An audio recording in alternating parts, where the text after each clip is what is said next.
YouTube, how are you now?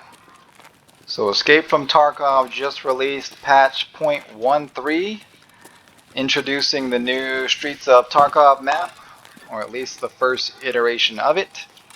So I figured now was as good a time as any to do an introduction video to the game to cover the basics, because the game is pretty intimidating for new players, people who aren't familiar with it.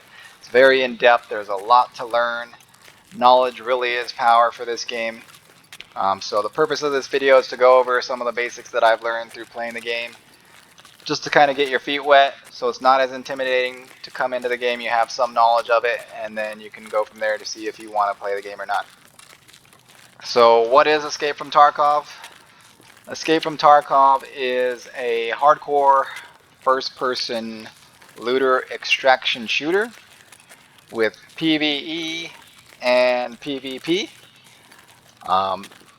Also some RPG elements as well, so there are skills that you level up through playing the game that increase your character's capabilities, like RPG games do.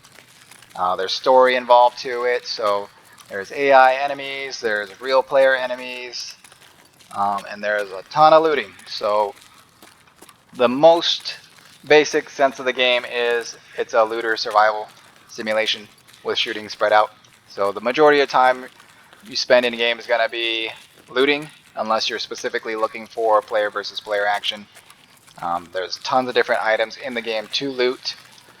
All have various functions, so regarding to crafting, to barters, to quest items. There's a ton of different items in the game. There's tons of customization, tons of different weapons, tons of ways to customize each weapon to your specific liking. So close quarters, long range, suppressed, unsuppressed, all kinds of different grips. Just a million different ways to customize your weapons and your character as well. That's the basics of the game. So the first thing we should probably get out of the way is what edition should you buy? There are a few different editions, starting with the basic standard edition, which is around $40 US when it's not on sale, all the way up to the Edge of Darkness or EOD edition, which is around $140 US. So which edition should you buy? Because the more expensive versions do offer in-game advantages. Depending on which one you buy, the more expensive ones have the more advantages. And the Edge of Darkness also includes any paid DLC that they add to the game, so like Arenas, which is coming soon. TM. It was supposed to come out autumn this year, but supposedly early next year now. But it's not going to be available to everyone immediately, so we'll just have to wait and see on that. But that comes with the Edge of Darkness edition. But which edition should you buy? I would recommend just starting with the basic edition. Play the game for a little bit, see if you actually like the game or not. Because if you don't like the game, there's no point investing in all the advantages of the more expensive editions if you don't even like the core gameplay. So start with the basic edition of the game, see if you like the game or not. And then if you do like the game and plan on investing the time, then look into some of the benefits of the more expensive editions and see if those benefits are worth it to you or not. So are they worth it or not? It really depends on if you think so or not. I think the Edge of Darkness is worth it, but I've also put hundreds and hundreds of hours into this game. So decision you'll have to just make for yourself, but start with the basic and then go from there, see if you like it or not. Because you can always just upgrade to a more expensive version of the game and just pay the difference between the base version and the upgraded version. So really, the main goal of the game is to go in and just loot as much as you possibly can. Fill your inventory with as much valuable items as you can, stuff that you need for quests, stuff that you need for crafts, whatever it may be. Just fill your bags and then survive and get out. That's really the goal of it. So once you load into the game, get it all ready to go, this is what you get greeted with. Pick your language, English for me. Pick your in-game name, And then pick your faction. So you have Bear and Yusek. Bear is Russian. Yusek is Western, English speaking. Bear speaks Russian. They do have some English voice lines, but pretty much it's Russian.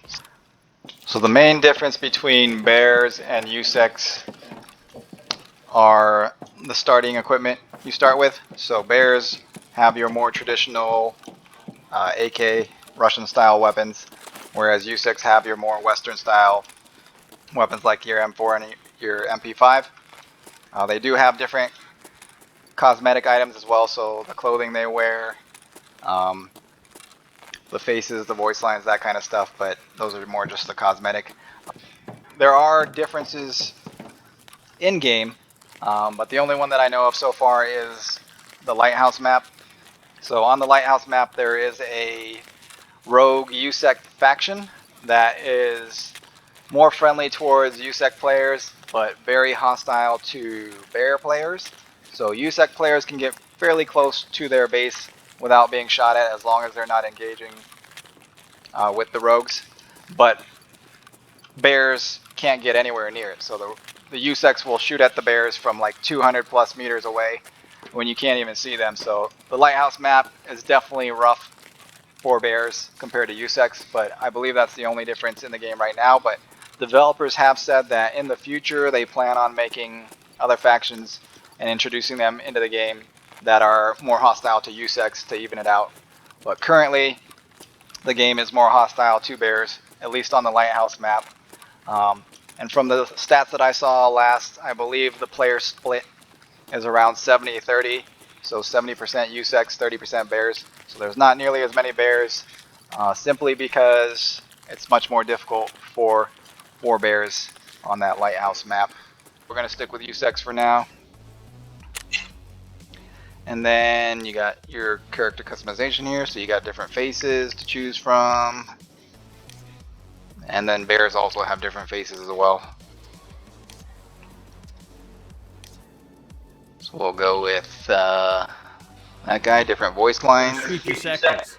No one's left behind. All right, so we got Bear, and now... Damn, I'm so tired of this walking. You better worry about bears. What the fuck am I doing here? Alright, Patrick. Now that we got that all out of the way, this is the home screen. Handbook, you're always going to have stuff there because that just tells you new stuff that you've looked at. So let's just go through the main tabs here. Escape from Tarkov. So this is where you would pick between your PMC and Scav. So a Scav is basically a freebie to gain loot and money. It does go on a cooldown though every time you use it, whereas the PMC is your main character. So the PMC is what tracks all the stats and the quest progression and all that kind of stuff, whereas a Scav is more just for if you're running low on money and equipment and you need to go in with a little less hostility. So the Scavs in the game, the AIs don't shoot at the other Scavs unless you have a really bad reputation, but players can still kill you, and you do start with randomized gear. So you could just go in as a Scav and then extract with whatever randomized gear you started with, and then you at least getting ahead a little bit that way. But PMC is your main character. So whenever you pick it, you have your different maps to choose from. So they just added Streets of Tarkov. See what it says here: downtown Tarkov house, banks, malls, hotels, as well as other amenities a thriving metropolis could have needed. So you got 50-minute time limit, 15 to 17 players. That's a lot of players.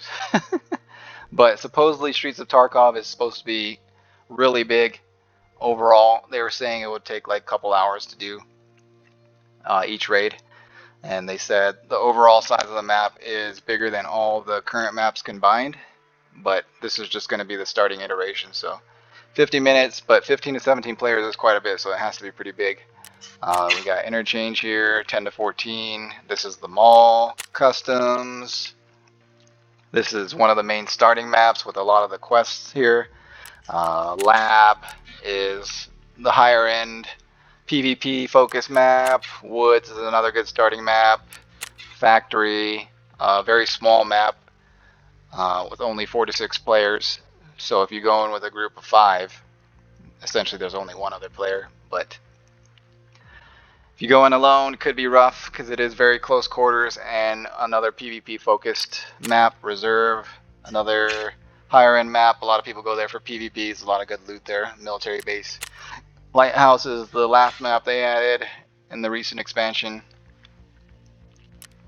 And then Shoreline, another big map where fighting tends to be focused in like the resort area and maybe the gas station along the coast there.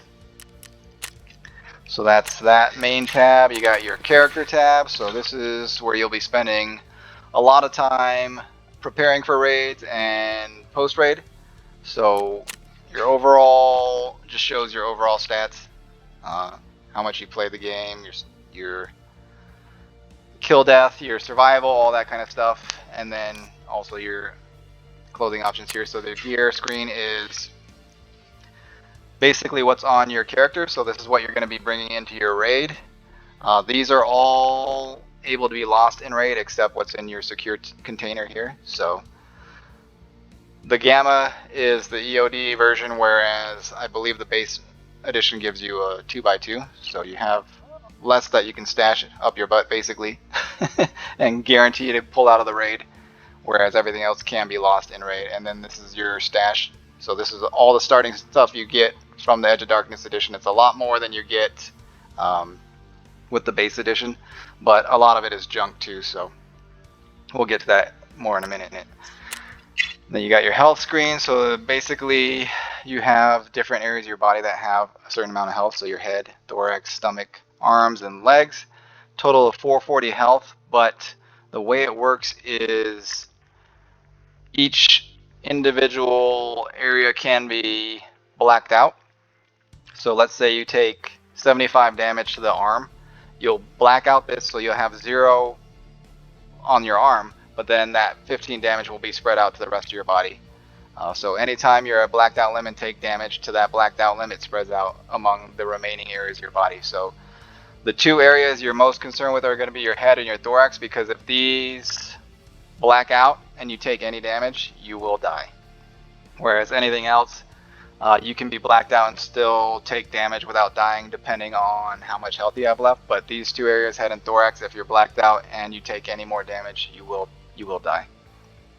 So those are the 2 main areas you want to focus on, but you don't really want blacked out areas either. So if you blacked out your stomach, your guy's coughing and wheezing and making all kinds of noise. If you black out your arms, you have a lot less stability and shake, so it's a lot harder to aim your gun and control the recoil. If you black out your leg, you can't run without taking damage, all kinds of stuff. So, and then healing and all that kind of stuff, we'll get more into that as well. But another thing on here is your hydration and energy. So hydration is your water, and then energy is your food intake. So if these get down to 0, you dehydrate and exhaust, and you start taking damage. So you want to make sure you're drinking and eating throughout the raids to make sure you don't go down to 0. Although there is a quest where you have to go down to dehydration, but something we'll get to later on. Skills. So there's a bunch of skills in this game. The majority of them are pretty straightforward and level up as you play the game, but there are quite a few here, and they have added some in this most recent patch. So like endurance. Basically, endurance allows you to have more stamina. So the higher up you level it, the more stamina you have, and you level it up by just moving around the map while not overweight. Strength is the opposite. So strength you level up by moving around while overweight. This increases your movement speed, your jump height, all kinds of stuff like that.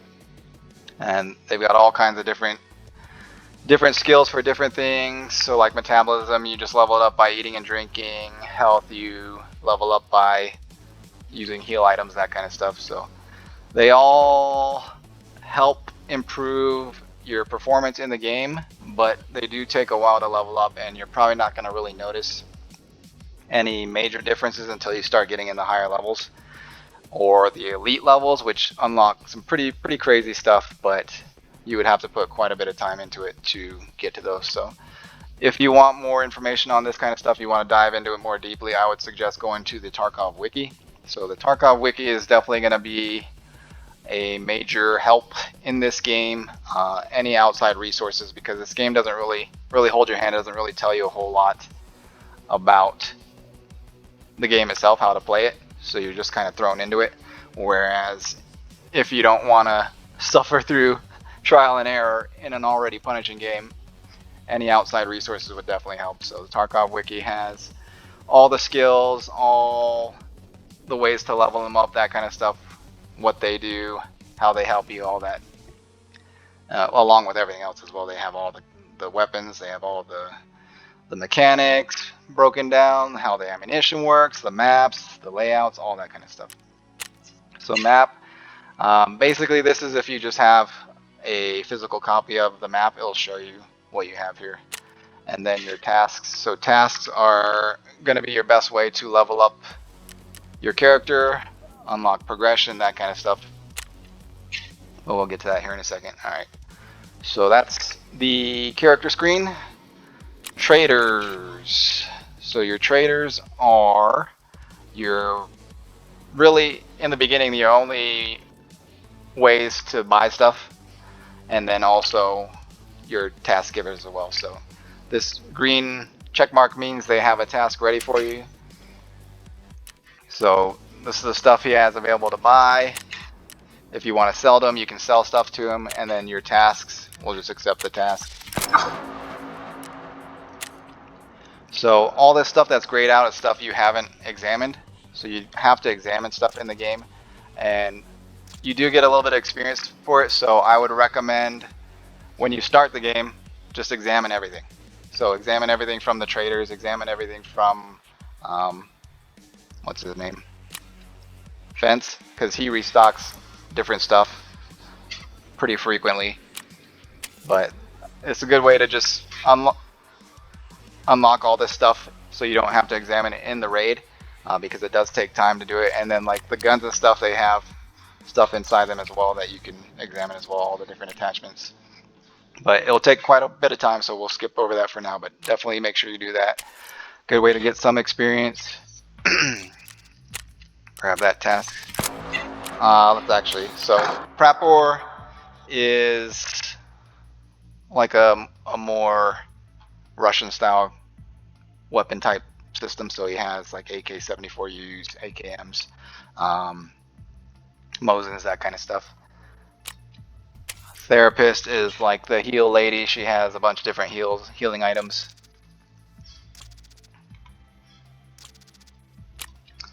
Then Fence. Fence is basically the guy you sell to if none of the other traders are able to buy from you, or you can't sell to them. So certain items that have like low durability and stuff, you can't sell to the traders. They also selectively choose what you can sell to them, so it's more specific to like what they're specifying. So like therapists will buy your heal items and that kind of stuff, and Prapor will buy like your grenades and ammunition and that kind of stuff. But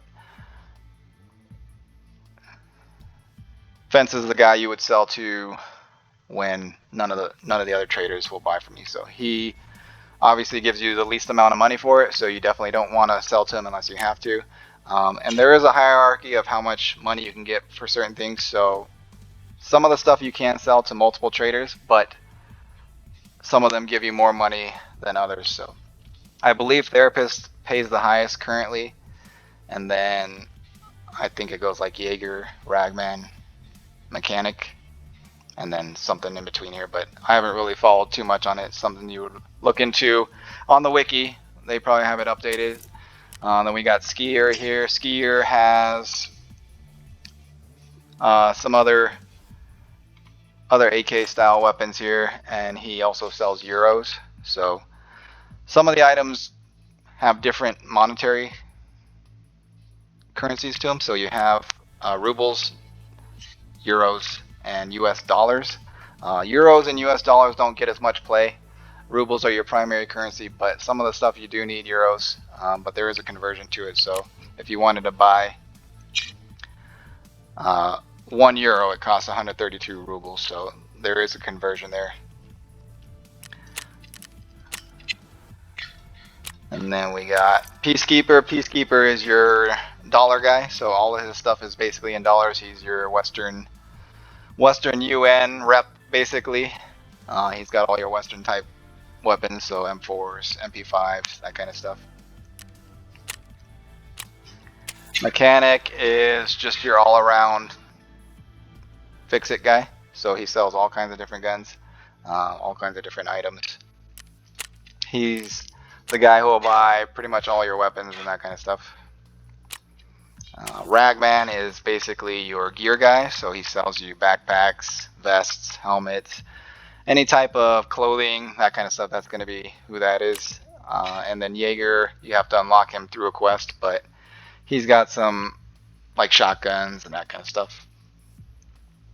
And he buys like your melee weapons, so if you find some of the more rare, valuable melee weapons, that's who you'd want to sell it to. So these are going to be your quest givers and who you sell to and who you buy from, especially in the early game until you unlock the flea market. So the flea market is basically the backbone of the economy of this game. So once you unlock it at level 15, you have access to basically everything that every player is selling. So you can sell on the flea market, you can buy from the flea market, every player can sell on the flea market once you unlock it at level 15, but until level 15 you're stuck with what you find in raid and what you can buy from the traders. So a little rough in the beginning, but once you unlock the flea market, it opens up pretty much the entire economy. But the only things that you can sell in raid are stuff that are found, or in the flea market are stuff that are found in raid. So anything that's not found in raid or that you pull out of a raid through your secure container after dying doesn't count as found in raid, and you can't sell on the flea market, so you would have to sell it to the traders. But this basically has the entire list of everything in the game that you can go through and just look for what you're looking for, buy it from the flea market. But this is currently just showing what the traders have available, because you can't unlock what the players have until level 15. But yeah, definitely once you hit level 15, that's going to open up quite a bit there. Handbook is just basically everything that you've uncovered, everything that you know about. So anything that you examine basically shows up here. And then messenger is just the message you have. So these are just the message they gave you for picking up the two tasks. What else? Let's see. Oh yeah, hideout. Hideout. So the hideout is a very useful tool for increasing your capabilities in game. So I would definitely recommend upgrading the hideout as quickly as you can. But it is gate kept by levels with traders and skills and that kind of stuff. So what you can construct, probably should construct. I'm not going to spend the money right now though yet, because I don't know if I'm going to have enough. But I would definitely recommend making note of the materials that you're going to be needing to construct stuff, because until you unlock the flea market, you're going to have to be finding these things in raid to build up your hideout. So definitely make note of what you need to upgrade. That way you can start getting the benefits from this kind of stuff. So like the workbench allows you to craft certain things, allows you to do weapon presets, that kind of stuff. So you can min-max your guns much easier. I don't know what security actually adds. I don't think it adds anything, but these are just kind of basic things. But like the med station, when you upgrade it, it regenerates your health more quickly, and it allows you to craft different medical stuff. Heating, energy regeneration rate improves, so the higher up it is, the faster your energy regens, and then it unlocks as you level up these things and build them. You unlock other things. So like the nutrition station, I believe that does your hydration, or no, the water, maybe the water one. It allows you to craft different foods and drinks and that kind of stuff. So Very useful. Definitely help your player out, especially while you're in your stash doing things. So passive benefits, and then other stuff, higher end stuff like the intelligence station gives you better rewards from. So it gives you more money payouts, more experience payouts, that kind of stuff as well. So definitely make note of the hideout, upgrade it as much as you can. Make note of the items you'll need to upgrade it because it'll definitely come in useful. So yeah, let's just buy this real quick and see what it unlocks here. So level 2, these are the things you would need to find to upgrade it to level 2. Did that unlock anything else? No, it didn't. So let's see, where are the crafts here? So the lavatory, you can craft like backpacks, rigs, vests, that kind of stuff. You can also craft like odds and end pieces like I think paper and that kind of stuff. Just bartering stuff or crafting stuff that you would need. The workbench allows you to craft certain weapons, ammo, and then some more like rare items that you need to find in raid for quests and that kind of stuff.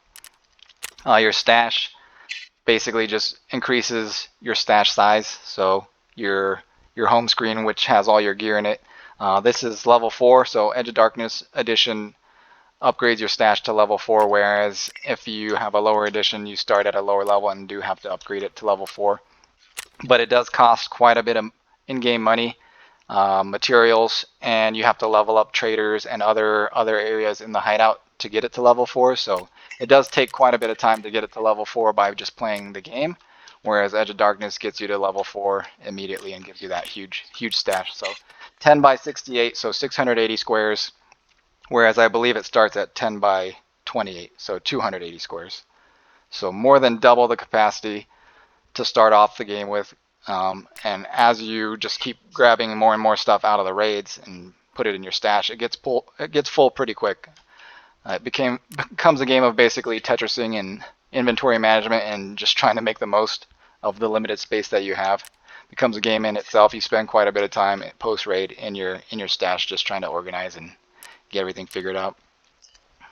One of the main things that you should probably know going into Escape from Tarkov is ammunition. So ammunition is really, really important in this game. Not every ammunition type is very good. Actually, a lot of them are pretty bad. So basically everything they give you here, all this ammunition here, besides the M80, so this M855, the 5.56 rounds, these 9mm rounds, these are all garbage. So basically there are two different ammunition types, high penetration and high damage. So high penetration is the primary ammo type that you would want to use because it will penetrate higher levels of armor. So this armor right here is a level 4. Level 4 is pretty common for most players. Most players will be wearing level 4 or above armor and then like helmets and stuff. So you would want an ammunition type that has at least level 4 penetration, where these ammos do not. So they will not go through these armors reliably. So you may have to hit the armor multiple times to break the armor before you'll actually be doing any damage to the player, besides very minimal blunt damage. Whereas a high penetration ammo will go straight through it and do all the damage directly to the player and kill them much more quickly. So if you're shooting at somebody who has armor with bad ammunition, it'll take multiple shots. Whereas if they're shooting at you with good ammunition, even if you have the same armor, they can kill you in 1 or 2 shots if they have the right ammunition type. So ammo plays a very big part in the game. Penetration is what you want to go for. There is high flesh damage ammunition that other players use as well, but that's very specific, so they call it the leg meta ammunitions, because you want to be shooting for areas of the body that don't have any armor, and generally the only unprotected area is going to be the legs. So they can kill pretty quickly if you know what you're doing, but you have to aim for the legs, 1, and 2, if they're behind cover or anything like that, it's a lot more inconsistent. So if you can't even see their legs, how are you supposed to shoot them in the legs if they're only exposing their head or their shoulders or their chest because they're using cover and shooting from cover? You're going to be in trouble there. So leg meta is definitely more for the higher skill, more experienced players, whereas players starting off, you definitely want to go for the more high penetration ammo. So these ammo types can kill as long as there's no armor.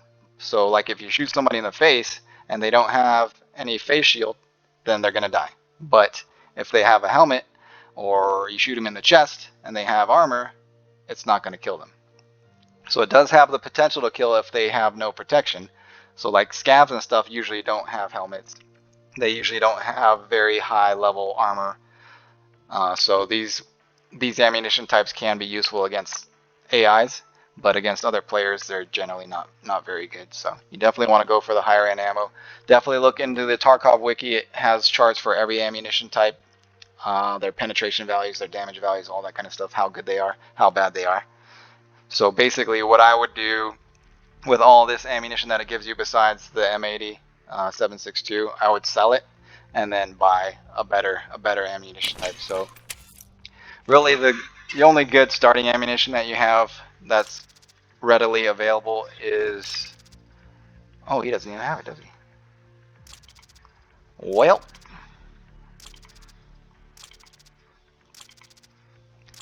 you used to be able to get 7.62 by 3.9 PS ammo from Prepper right away, but it looks like they don't have that anymore.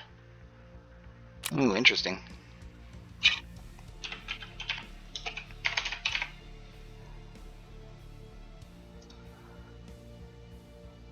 Oh, yep. Unlocked at loyalty level 2, so they changed it. It used to be available right away.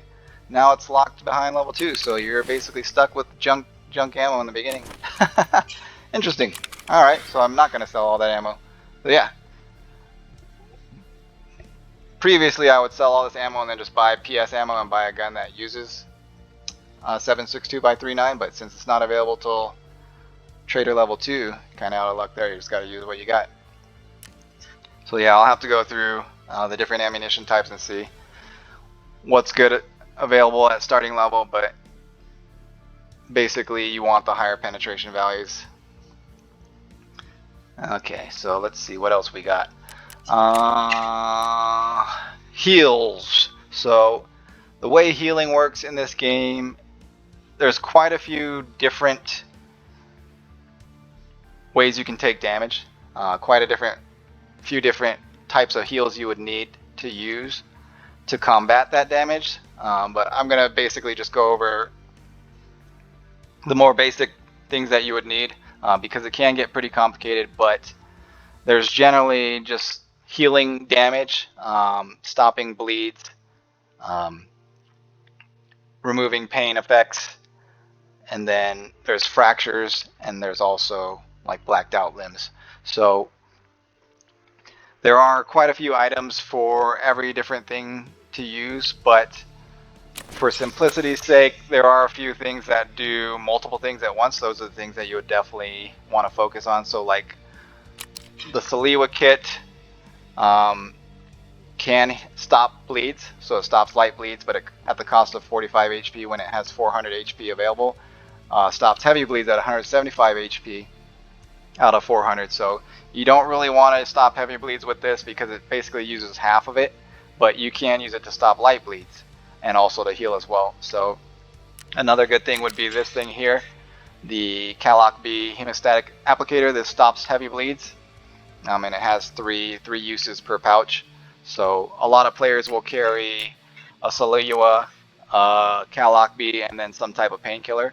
So painkillers just remove pain effects for a certain amount of time. So this removes it for 80 seconds. Some remove it for like 300 seconds. But basically, pain effects will limit your abilities to move around and do certain things. So like if your leg gets blacked out, you can't run.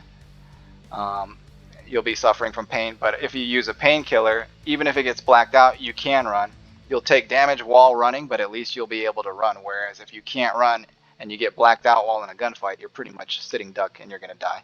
Whereas when you're on a painkiller, you can run and get to cover at least, and then survive at least in that moment, potentially. So a lot of players will pop some type of painkiller right before they know they're getting into a fight, just to guarantee that they're still mobile and not a sitting duck in the middle of a fight if they take damage. So all these other stuff do heals as well, just not as well. Like the splint is for removing fractures. So fracture, you do have a chance of getting fractured limbs, broken arms, broken hands, broken legs, that kind of stuff, depending on the damage you take. And the only way to heal those is through the splints or like the grizzly. So the grizzly is the one-stop shop basically for healing, but it's also not available in the beginning, and it's pretty big. So it's a 2x2, so it'll basically take up this whole space here, whereas if you got a Flea here, it's a 2x1, and you got a Callock here, and you got a Splint here. It's basically the same amount of space, but the Grizzly is a lot more versatile, and it has a lot more health. So it has 1800 to choose from, which is significantly higher than any of the other heals. So yeah, but basically you just want something that can heal quickly, stop light bleeds, stop heavy bleeds, and then fractures, and also blacked out limbs. So surgery kits are the only way to heal your blacked out wounds. So these things here, so you have the CMS kit, and then you also have a larger black version of this that takes up 3 spaces but has 15 uses as opposed to 5. But these take quite a bit of time to use, and they stop you in place. You cannot move while you're using it for 16 seconds, so you don't want to use these unless you know you're in a safe place, because otherwise you're going to be caught in the middle of using this and basically get dumped on. So yeah, you definitely want like a oh, here's a grizzly right here. Oh, you start with a grizzly, sweet. So yeah, so 1800 HP, removes light bleeds, removes heavy bleeds at a pretty high cost though, but removes fractures for pretty cheap too. So useful for fractures, useful for light bleeds, and also useful for healing. I wouldn't necessarily use it to stop heavy bleeds unless you absolutely needed to, because I mean 130 out of 1800 is not too bad, but it still is kind of expensive, whereas if you just carried one of these, it'd be easier to use. But if that's all you're going to carry, Grizzly basically covers all your bases besides surgery. So you would just need to bring a Grizzly and then like a surgery kit. So something like this, or what else was there? Splint, and then some type of painkiller is what you would want to run. A lot of people use like injectables and stuff as well. So Propofol is a really good one to use. It heals you over time, so it gives you health regeneration 1 HP per second for 300 seconds. So basically it heals you 300 health over the duration of 300 seconds, and then also gives you some other boosts here. But at the end of it, you do get tremors and that kind of stuff, tunnel effects.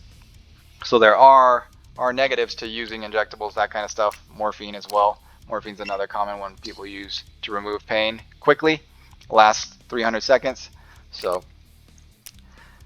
a lot of people bring injectables and that kind of stuff as well, just for the quick option. But there are a lot of different heals, but basically you just need heals for health, to stop bleeds, to remove fractures, to remove pain, and to remove blacked out limbs, so surgery. And like food and drinks, so these all have different values. So this adds 50 energy and takes away 5 hydration. You just eat it in the raid if you're running low on energy. It doesn't really hurt your hydration too badly. This is purely energy, so it adds 70, so does more energy if you're running low. Also gives you energy recovery, 0.1 over 300 seconds. Drinks, same thing, hydration, 60 hydration with no cost to your energy. Whiskey, this does have negative effects, so it adds energy, negative 35 hydration. Probably not really going to be drinking this in the game, except for the memes. So They all have different effects, different potencies and negatives. Some have more negatives with less positives. Some have more positive with less negatives. You just have to kind of experiment with them and see the differences between them. Because there's a ton of different food types, a ton of different drink types, but basically the drinks should be adding hydration and the food should be adding energy with minimal hydration loss. But if you eat the food, lose some hydration, and have a drink, should be okay. And then all these items, so like fuel containers you use for your hideout to fuel it. So a lot of the crafts require power, so you have to turn on the power, and you need fuel to be able to turn on the power, and it uses the fuel while you leave the power on to produce stuff, but you have to have fuel and power to craft a bunch of the stuff in the hideout. And then items like these are usually used for crafting or bartering. So your traders do have barters. A lot of the stuff you can just buy out for outright money, but some of the stuff have barters. So like this, you would trade a set of pliers for this magazine. This one you would trade 3 Tushonka beef stews for this AKM. So bartering does come into play as well. So a lot of the stuff, if you see a good barter that you want, it makes sense to make note of what the bartering item is and try to find those. But the barters don't have to be found in raid. They can be not found in raid. They can be bought. And then the flea market has barters as well. Like if you have the access to the flea market, and players have barters, but usually those barters are kind of tricky. I would probably stay away from those unless you know it's a good deal, because a lot of times the players will try to rip you off with the barters. Best just to go for the cheapest, sorted by the cheapest price, and then the best value that way. So your earpiece is going to be basically your headset that allows you to hear better. Headwear is going to be your helmets. You can wear like hats and stuff like that, but helmets are the ones that provide protection. Each helmet has different protection values. So this is an armor class 4. The higher the armor class, the better. It goes up to level 6. 6 is the best armor you can get, but usually the higher armor class helmets block your ability to hear, so they don't allow you to wear the headsets, whereas most level 4 helmets do allow you, and so it shows you the areas that it's protecting. So it's protecting the top of the nape right now. Some protect the ears, some have face shields, so this has a little attachment slot where you can put a mount for either a face shield or some type of like night vision, that kind of stuff. A lot of the helmets are customizable with different pieces, parts, that kind of stuff, just like the weapons are. You got your face cover, so it's just basically cosmetic, clothing, eyewear. There are a couple glasses that do have some protective qualities. So like these protect against flashbangs by 10%. Some other ones have higher protection that way, and some have an armor value of 1 with a ricochet chance. So although it's unlikely to protect you if you get shot in the eyes, there is a small chance that it could ricochet the bullet and save your life, but only a couple of the glasses have that armor value. Your body armor, so body armor is the same as helmets as far as the classes go. 6 is the highest, the best there is. This is a level 4. Level 4 is probably going to be the most common that you see. Good quality, but not the best. But usually the higher armor classes are a lot more rare, a lot more expensive, a lot harder to get. Whereas level 4s are usually pretty reliable and not too expensive and fairly common enough. So this protects your thorax. Some protect like your stomach, some protect your arms. They all have different protection values, but they do affect your movement in certain ways. So this affects your movement speed by -9%, turning speed by -2, ergonomics by -3. The bigger armors that protect more areas of the body slow you down more. They weigh more, that kind of stuff. So this weighs 6.8 kilograms, whereas some of the bigger armors, so let's look at the other one that protects your stomach. So this one protects your stomach as well, and it's 8.7 kilograms. So it doesn't hurt too much on the movement and that kind of stuff, but it weighs a bit more. So the difference here between these two is this is just basically a plate carrier, whereas this is an armored rig. So you can't wear this and a rig at the same time. So this doesn't have any armor. So you're wearing your armor here and this rig on top of it. But if you wanted to equip this, you would have to unequip these two. Oh, where'd it go? Because this basically takes up both slots. So you can't wear an armor and a rig at the same time, and an armored rig, because this basically serves both functions there. So that's the difference between the two. You have some basically just armors that you would wear with a rig that's not armored, or you have your armored rigs that are a combination of the two. The higher the armor, the better. There are different material types that you don't really have to worry too much about, but basically the better materials repair easier, better, and they don't take as much damage, whereas the worst materials damage easier and don't repair as well. You got your armband. This is just cosmetic, so just kind of distinguish yourself between the people. You can carry two primary weapons, one on your sling, one on your back, also a pistol and a melee weapon. So your rig and your pockets are accessible, so you put your magazines, your grenades, anything that you want quick access to, so also your quick access buttons here. So you would put any of these, so you can access this, but you can't access from your backpack. But if you put it in your rig, then you can put it on your quick access slots. So if you have grenades in here, it'll automatically pull. If you have magazines in here, it'll automatically pull, whereas if they're in your backpack or your secure container, they won't pull. You'd have to do it manually. You'd have to come into your character screen and then manually do it, whereas these are all quick access. Your backpack. So backpacks vary by size.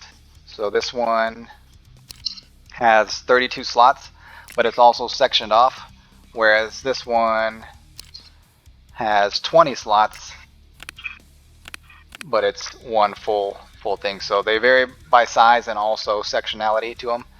Ideally, you would want the biggest backpack with no sections at all, but they all vary. And then your rigs as well. So rigs all vary. This one has 16 slots. They're all 2x1s. Some have more, some have less. So this is smaller. It has 16 slots, but those two here are singles, so not as good. This one has 23 slots. It also has big squares, so you can actually fit stuff like this in there, whereas you can't fit that in your 2x1s. So the bigger the rig, the better, obviously. It does help to have the bigger containers too. So some of them have like 3x1s for the bigger magazines, the longer magazines, like the 100-round mags or the 40-round mags for the AKs, that kind of stuff. They all vary, but basically you just want as much space to be able to loot as much as you can. But the bigger space ones are rarer, cost more money, that kind of stuff as well. So these pack of armors are only armor class 2. Not very useful, except against maybe like pistol rounds and possibly shotgun rounds. So useful against scavs. They do provide a little bit of protection, so they're better than nothing, but they're not very good either against better ammunition types. And then your secure container. So everything you put in here is safe. It's guaranteed to keep even if you die in raid or don't actually get out of the raid alive. But if you find something in the raid that has the found in raid status, you put it in your secure container and don't make it out of the raid, you don't survive the raid, you'll still have that item, but it won't be found in raid. It won't have the found in raid status, so you can't sell it on the flea market. You can't turn it in as quest if the quest item has to be found in raid, that kind of stuff. So you'll know if it's a found in raid item or not because it'll have a little circle with a check in it. None of this stuff is found in raid, obviously, because the game gave it to me. But stuff that you find in the raid and pull out of the raid will have that found in raid status on them.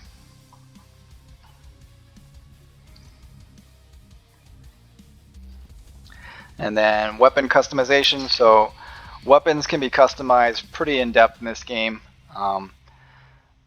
Basically, you have different grips you can put on, different magazines with different capacities, all kinds of stuff, different sights. You can mount all kinds of stuff like flashlights, lasers.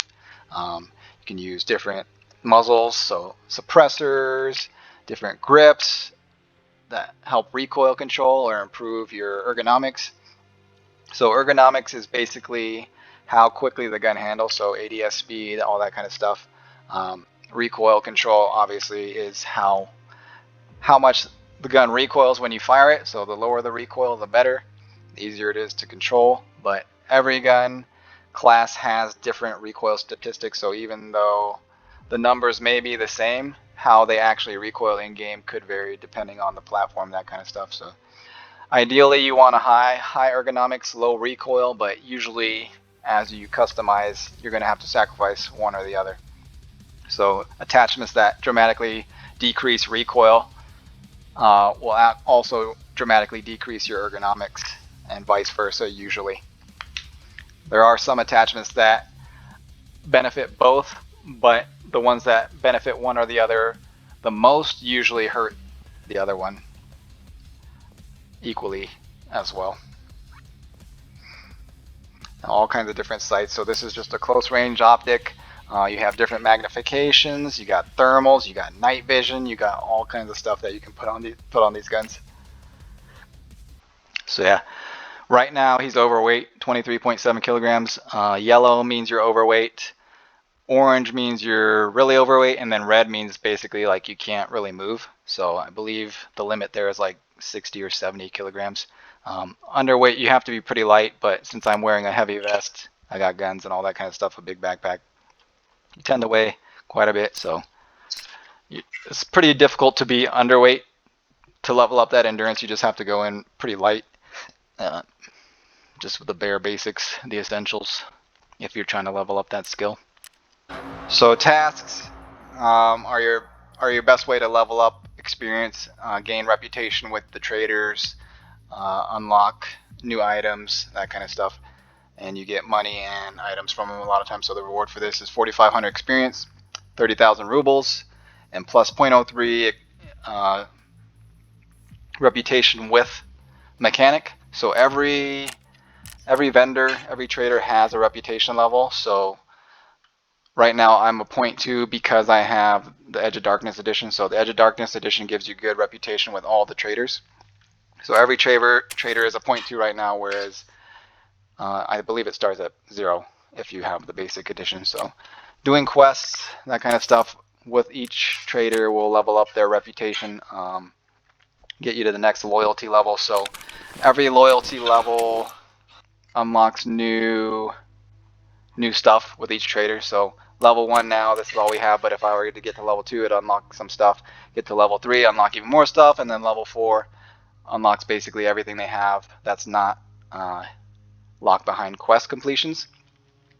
So basically you want to get all the traders up to as high a level as possible by doing quests with them and getting their reputation up. You also have to spend a certain amount of money with them to level up each different loyalty level. So the money you spend with them is stuff that you buy from them, stuff that you sell to them, and then also like repairs and insurance. So if you have prep or insure some of your items, that counts towards your money spent.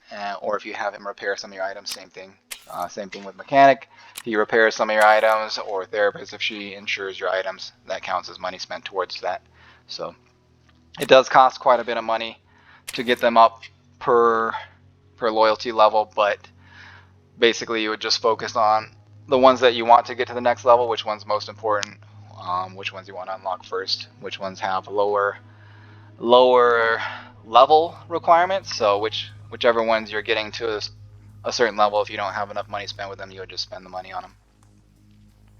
So in the character screen, you have your available tasks here. If you want to just quickly check them without having to go through all the vendors, you can just click on it, see what the objectives are, what the rewards are.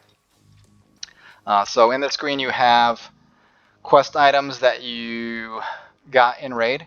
So any item that you get for a quest doesn't actually go into your your personal stuff here, it'll go into your quest inventory here. So there's two different stashes here. One is in raid that you have the risk of losing if you die, and one is hideout that you don't have the risk of losing if you die.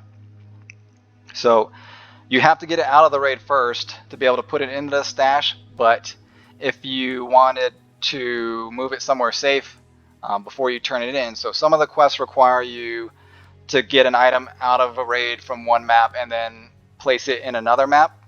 So let's say you didn't want to go to that second map to place it, but you didn't want to risk losing it going back into a raid if you die. You would just move that from this item stash to this item stash so that you don't lose it if you do die in that raid. And then when you're ready to try to turn it in, you would just move it back from this stash to this stash and go into the map that you want to go into to complete it.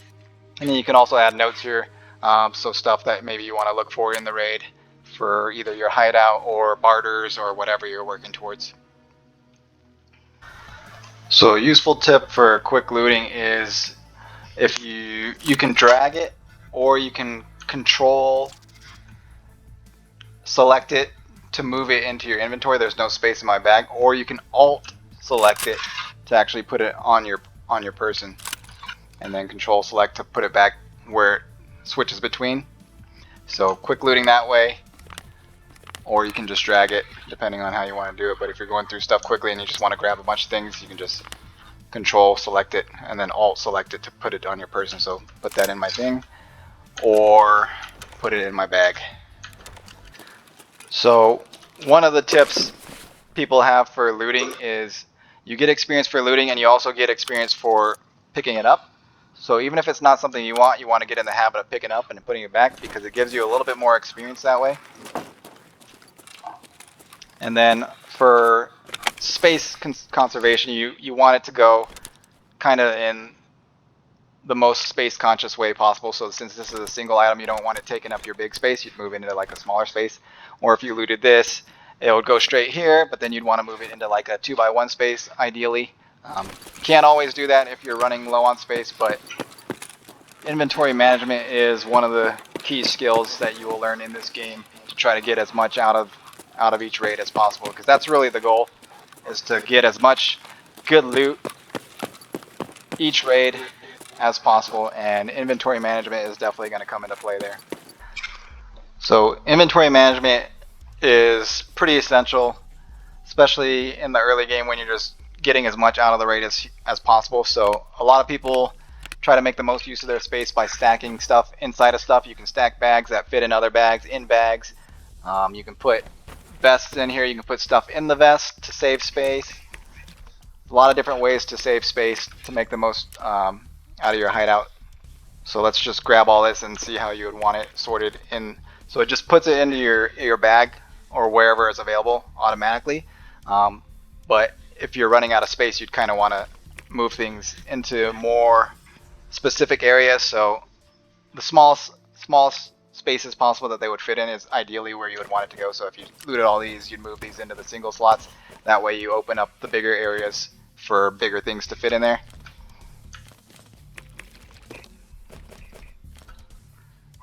And then for weapons, basically these type of weapons, if you unload them and then remove the grip, it takes them down to a single space.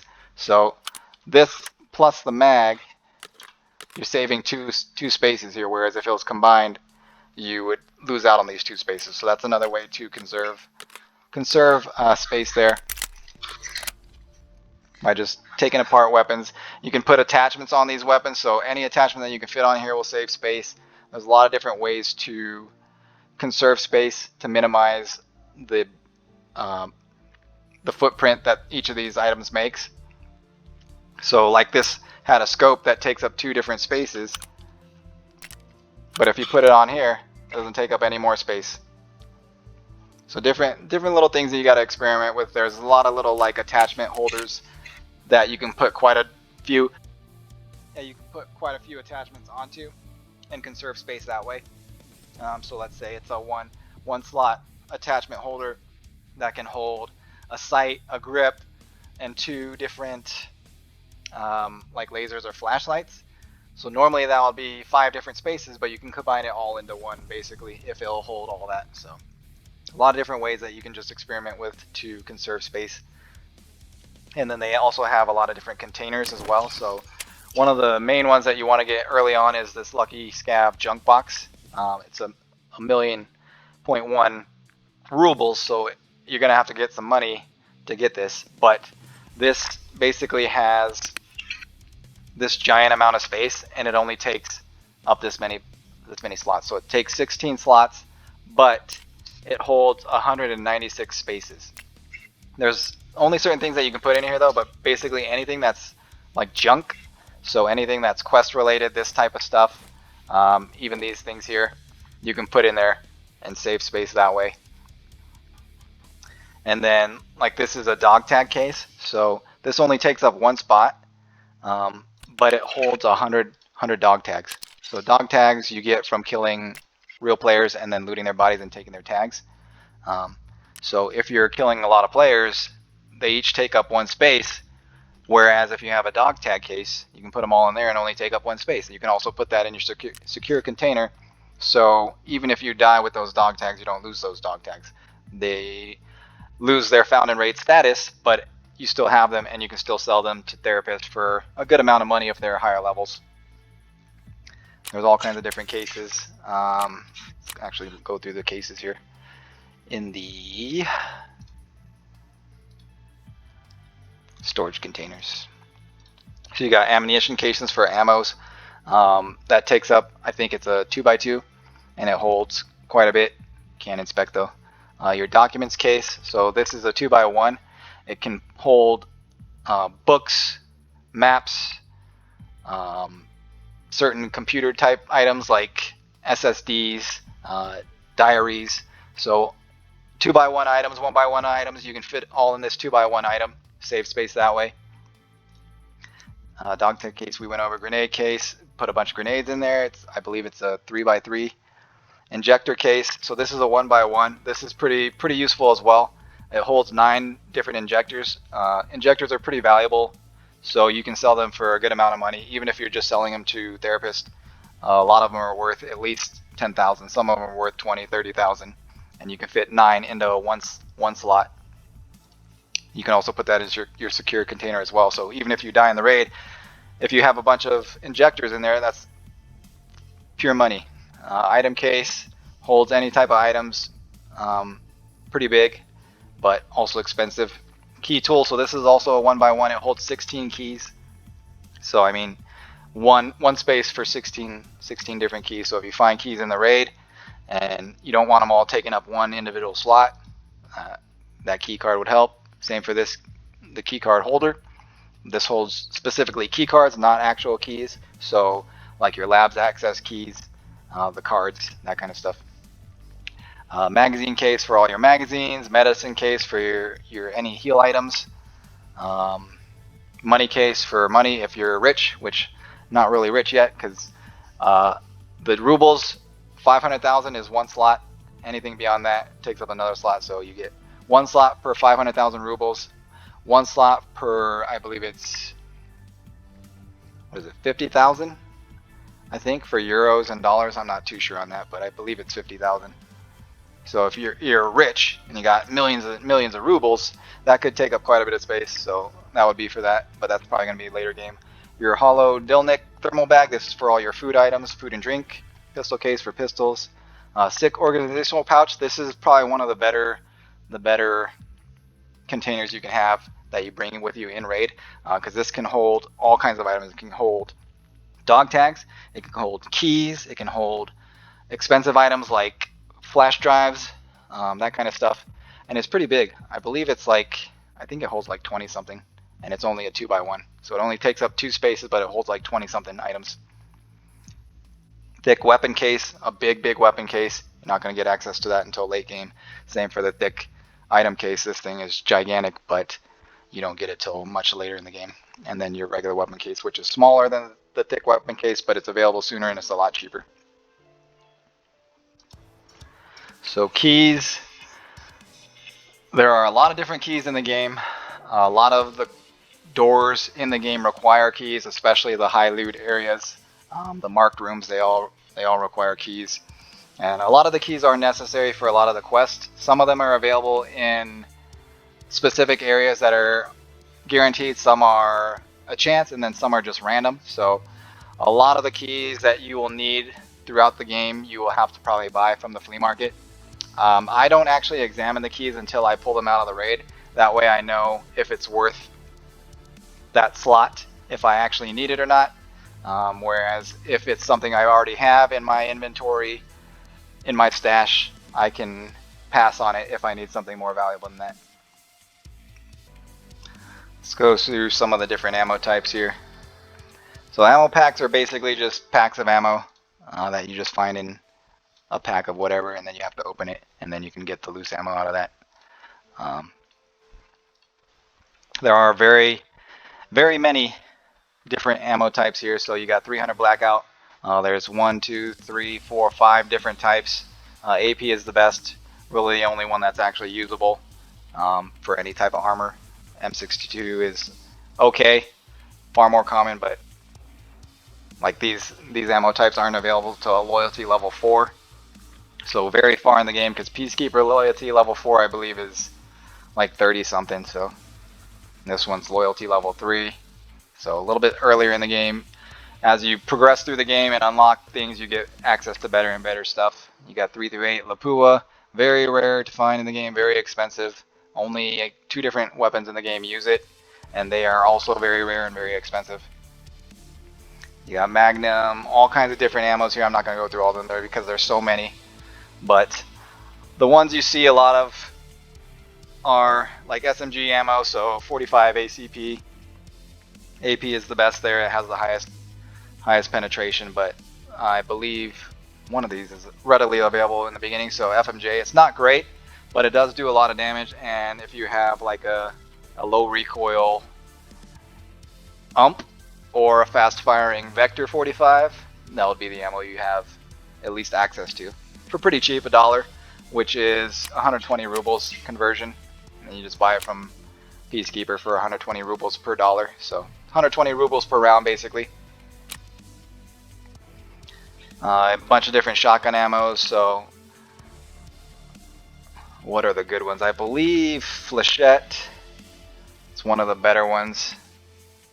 It has high penetration, but flock behind a quest. Let's see. 545 by 39 is pretty popular for a lot of the AK style weapons that are smaller caliber. The high penetration ones aren't even on this list because they're not available at all. But there's a ton of different types. Most of these aren't really that good. BT I think is alright. BP is alright, but the rest are pretty bad.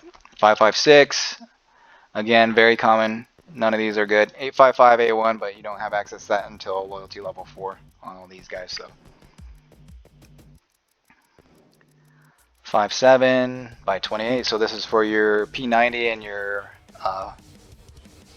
what is that pistol called? 57. The SS190 is a good one, high penetration, but still pistol ammo, not the greatest. 762 by 51. This is pretty common as well. M80 is a good round. Not accessible till level 3 though. But M61, like if you get M61, this can pretty much penetrate anything. So 1 shot, 2 shot, pretty much anywhere. 1 shot the head, 2 shot the body. Doesn't matter what kind of armor they got. It generally tends to penetrate. 762 by 54. This is like your Mosins, your snipers. SMB's really good. BT's really good. They're all pretty good, but the higher penetration, you definitely want those. 9 by 19, so 9mm. I don't think any of these are really that good, but it's all you have access to. AP is good though, second best. PvP is the best, but not available. So yeah. And then 9 by 39 is a good round too. I think the SP, which one's the good one here? SP5? No, SP6. So SP6 is decent. It's not the best. There's two that have better penetration, but SPC SP6 is the third best, and then SPP is the fourth best with not as good penetration, but it does reliably penetrate level 4 armor at least, so that's really the minimum that you would want, but obviously none of these are available. Quest behind a quest, loyalty level 3, so no good ammo to start with, man. Just fresh out of luck with that. The LPS is decent, 7.62 by 5.4, but how many guns actually have access to that? So it can penetrate level 4 armor pretty reliably, but basically the only guns available right now are the Mosin that are calibered 7.62 by 5.4. So you only have the bolt action there. You can't get the UMP until you get a trait barter. Action's okay for 4 by 4.6, so the MP7s. Actually, it's not. Never mind. I lied.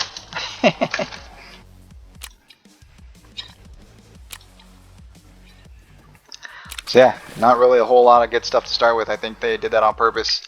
That way everybody struggles in the beginning, but it's the snowball effect that as you get access to better and better gear, you become more powerful as the game progresses. So they do have an offline mode, which I would definitely recommend using. So offline mode is basically game settings. What is all this? So co-op mode is, I think, only available to Edge of Darkness owners. So this allows you to go into offline mode with more than one person, whereas everybody else, I believe, can only go in solo. So if you have friends or people who want to teach you how to play the game, or you want to teach other people how to play the game, if you have Edge of Darkness in co-op mode, you can go in and work together, whereas everybody else, you have to go in solo. But you can change certain settings here, so if you don't want any AIs in there, you can remove them all. If you want more, you can increase it. As online difficulty, same thing. If you want them to be hard, easy, randomized, whatever. Enable bosses. So if you want, there are bosses in the game, so certain maps have certain bosses. They're not always guaranteed to be there. They have like a weighted percentage on how often they show up, and then they only show up in certain areas of the map if they do show up. But also something you can look into more in the wiki. They're pretty tough usually. You definitely want to avoid them if you're not really familiar with the game, still trying to learn it, because they will kill you very quickly. Scav war basically means the scavs are fighting each other. Tagged and cursed means all the scavs know where you are, and they basically just converge on your position, so it's more like a survival type thing. Wave-based survival. But I would definitely recommend using practice mode to learn the maps, to practice the mechanics, to get comfortable with the game, because there's a lot you have to learn about the game that the game doesn't tell you. So if you just go straight into it not knowing anything, you're gonna have a rough time. So like extracts, you have to be able to extract before the time runs out in each of the raids. But if you don't know where the extracts are, well, how are you supposed to extract? So even if you do well, you loot a bunch of good stuff, you kill some players and all that, and you're ready to go, but you don't know where the extracts are. If you can't find one before the time runs out, all that progress you made in the raid, you lose. So it doesn't count as a death, but it does count as a missing in action, and everything you brought into the raid you will lose. Oh, actually, well, I guess I can cover that while we're going in here. So basically everything that you bring into the raid that's not in your secure container, you have the risk of losing if you don't make it out of the raid alive. So if you die or you're missing in action, you will lose everything that was on your person outside of your secure container. But there is insurance available. So Prapor sells insurance, and then Therapist sells insurance as well. Hers is more expensive, but it returns more quickly. But Prapor isn't that much slower, so it's much more affordable to use him. You just have to wait a little bit longer. But basically the way insurance works is whatever item you have insured that doesn't get extracted from the raid by somebody else, will be returned to you.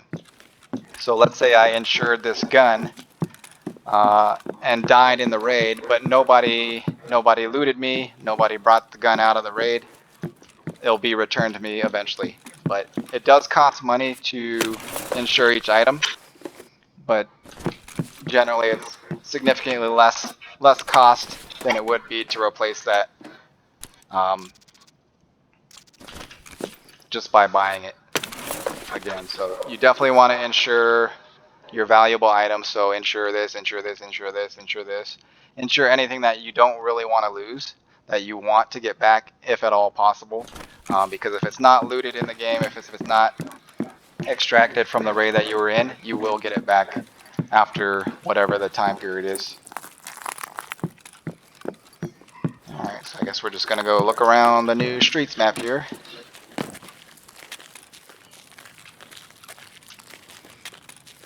Cool.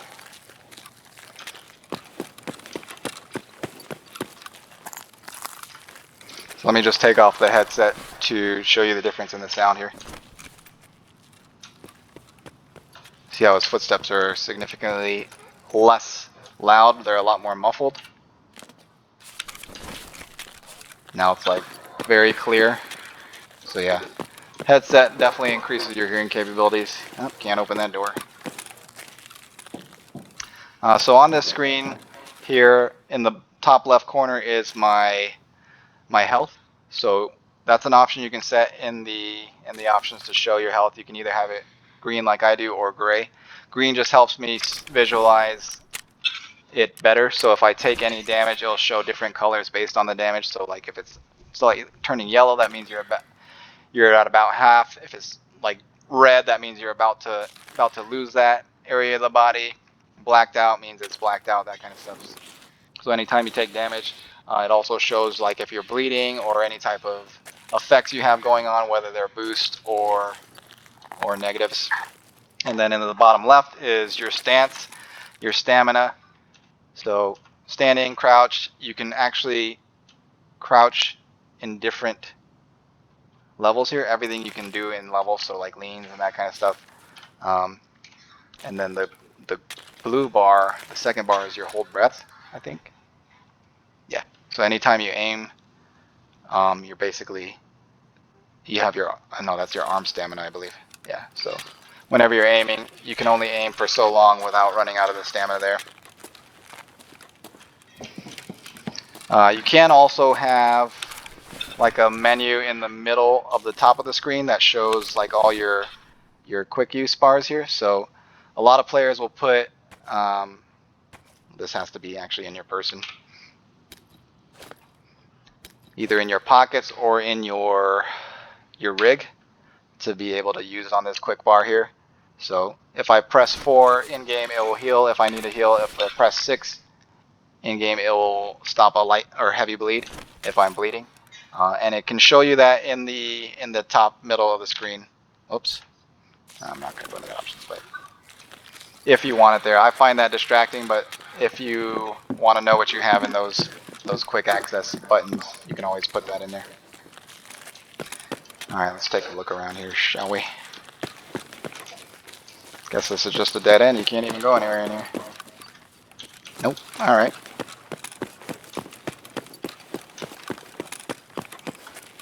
So I do have bots enabled, so I might get blasted here just looking around. But so what do we got? Got some big buildings here. You got KFC here. But off-brand KFC, right? Want some fried chicken? Swiss watches, okay. What do we got there? So, just gonna explore the map. I don't know the layout, so I'm kind of trying to look for just significant like landmarks to orient with. I'll probably take a few walkthroughs to get a general orientation, and then kind of figure out how the layout works here. Got like a little park here. So I would assume most of these buildings aren't fully accessible yet, but they will be eventually. All in Russian, I don't know what that is. Hey, Kostin, that's a store in the mall. I know that. Crouch. Oh, can't crouch walk through the window. Okay. Very cool, man. You're blocking the way, buddy.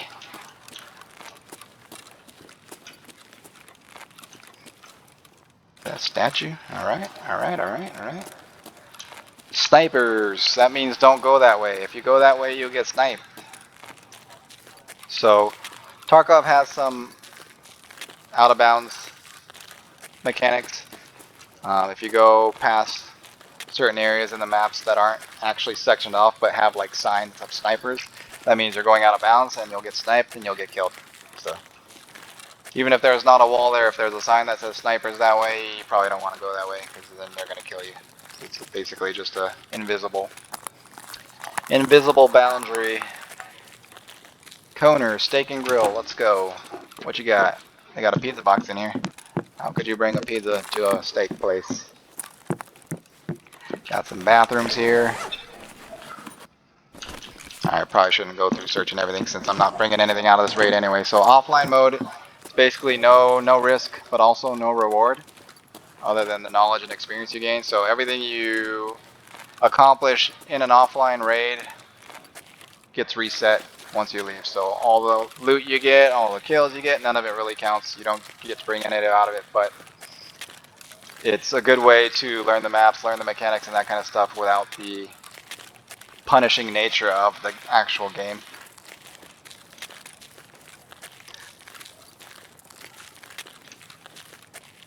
So yeah, I'm just walking around slowly just to kind of get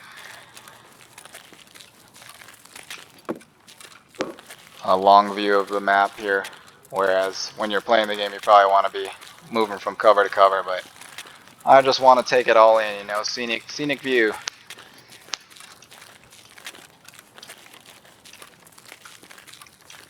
Yeah, so a lot of this is blocked off.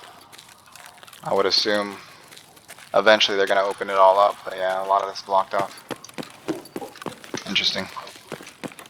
Can you open these doors? Oh, you can. Okay. Well, never mind. It's not blocked off. So this area seems to be under construction. The Concordia Hotel. That is a gigantic building. Can you actually get in this? Whoa, bro. If this actually ends up allowing you to get to like every floor and access all these windows and stuff, could be nuts. Could be quite nuts, man.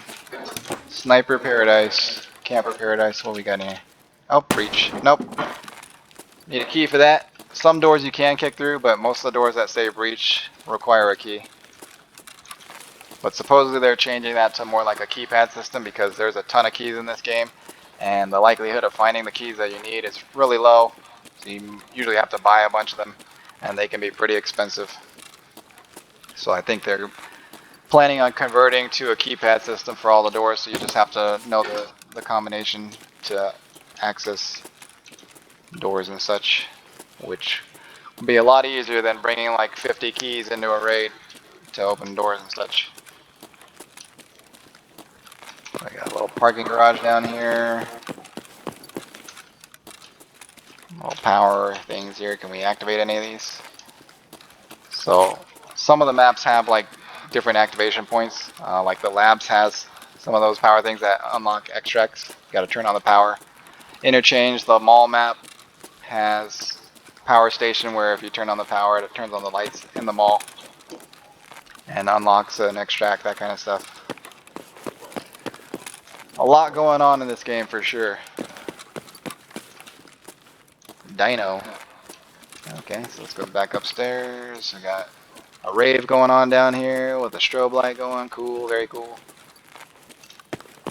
Very cool, man. Alright, so it doesn't look like there's a whole lot down here. Just empty parking garage. Very large parking garage though, so guess we're coming back out. Wherever we're coming back out.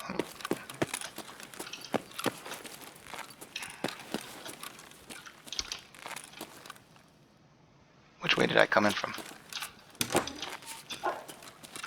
Oh, did I start here? No. Where did I go in that? Oh, I went in there, right? Okay, so the parking garage connects the big buildings in, huh? Huh, interesting. Let's see how high up I can get. Oh, it looks blocked off, so you can only access the first 2 floors, it looks like here. Same there. Okay.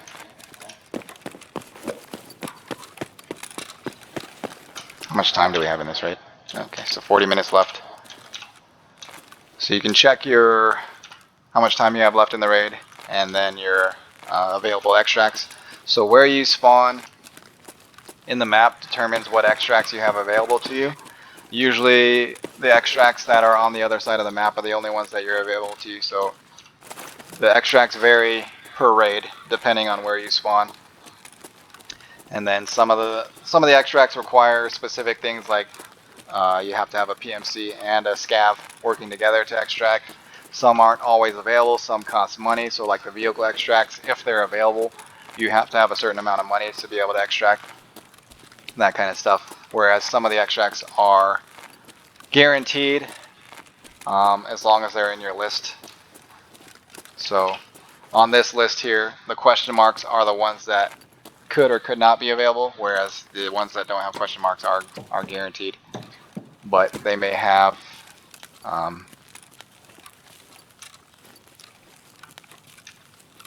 things you have to, requirements to actually extract. What? You can't search this? Huh? What is this box? Oh, now you can. What in the world? Or was that the door? Eh, weird. Alright, let's just take a look around here.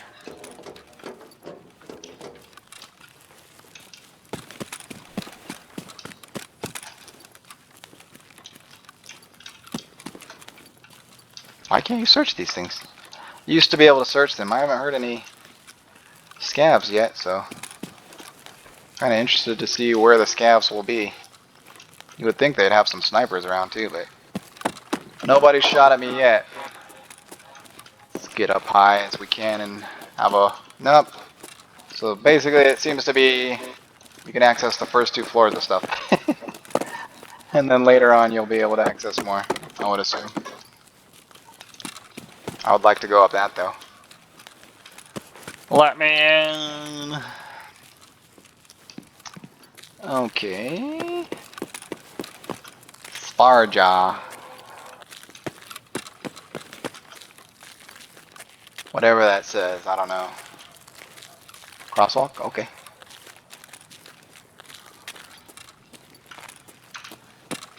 Okay, so it's just like some side alley here. What we got going on here?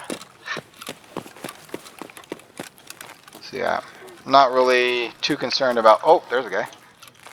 Uh-oh. What are they doing? Should I shoot him? Oh. Oh no, bad idea. Run away, run away, run away, run away. Oh, do I have it on full auto? No, I don't. Okay. Let's use some that. Just in case, you know what I'm saying?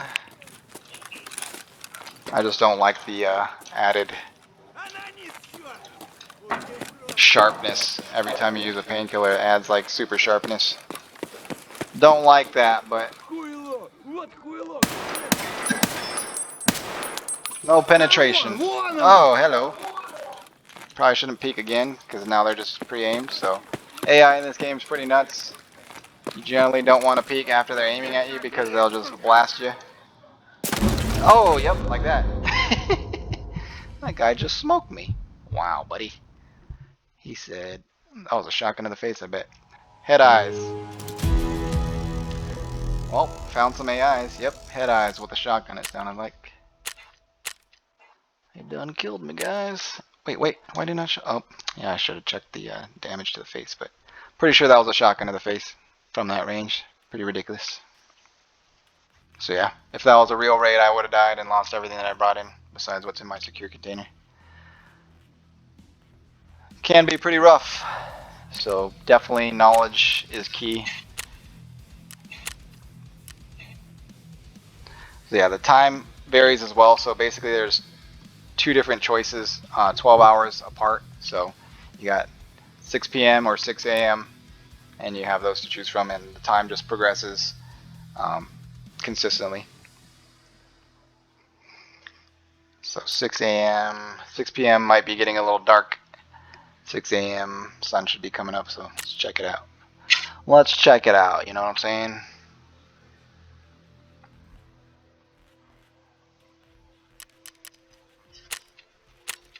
See where they spawn me this time.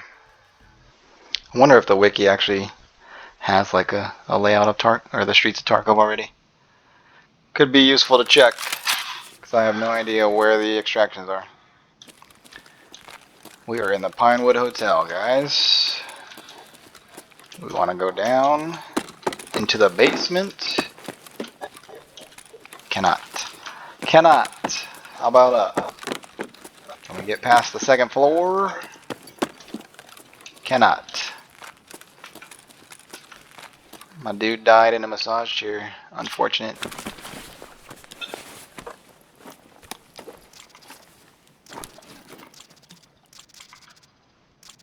Cool. Let's get some experience even though it doesn't count. Okay, so it's a little dark outside still, 6 a.m. Can't open.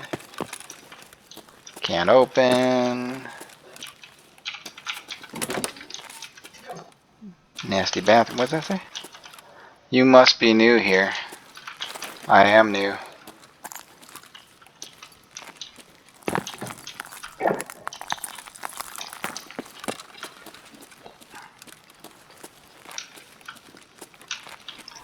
So how much sound you make depends on how fast you're walking or crouching or what material you're walking on. So in the bottom left corner you can see it's two sounds. If I go a little bit slower, it's less sound. And then if I go really slow, it's even less sound. And then if you're crouched as well, you can make very little sound depending on, but it's still audible. It's just not as audible as like if you're at a higher sound bar. And then running obviously is very loud. Generally don't want to be running around if you think enemies are around, because they will hear you coming from a mile away. For sure.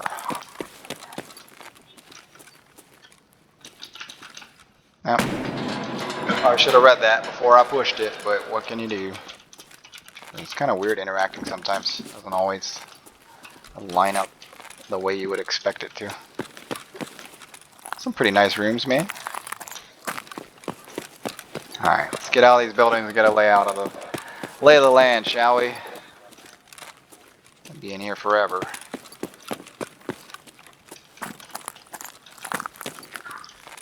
Oh, I like these massage chairs, huh?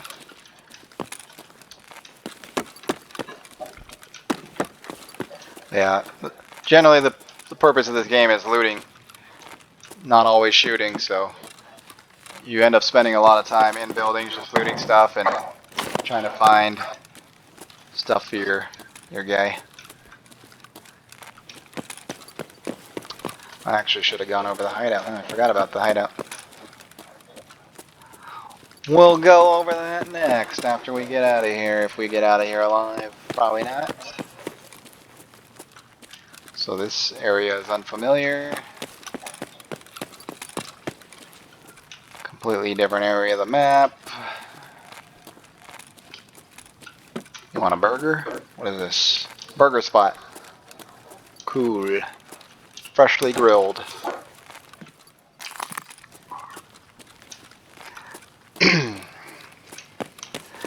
Some little trolleys here.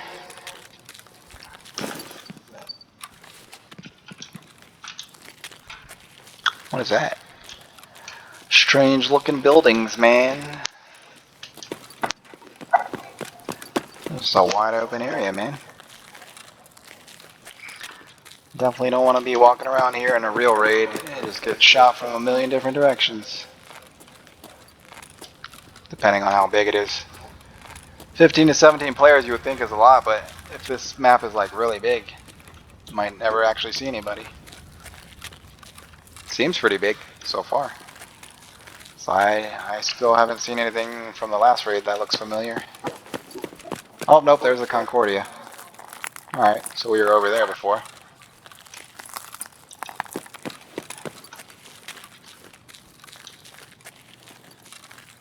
Church steeple, I don't remember that, so what side of that hotel was I on?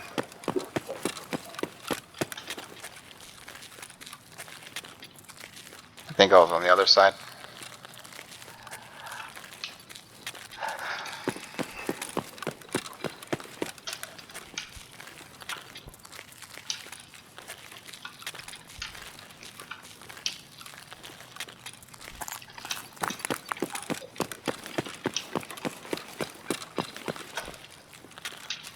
Was this like a medical place?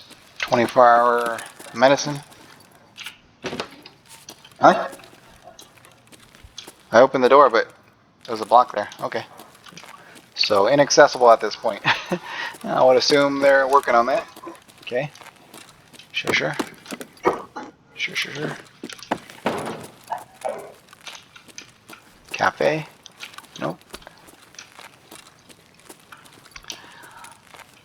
Bilbo Coffee.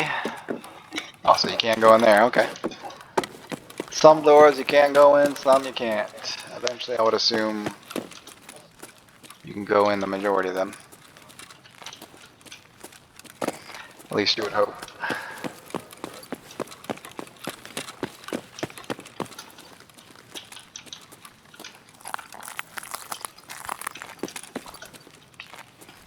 Okay, so we got like an inner courtyard here.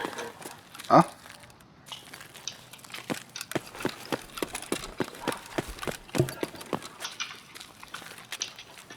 Okay, this goes like through all the buildings and stuff. What the?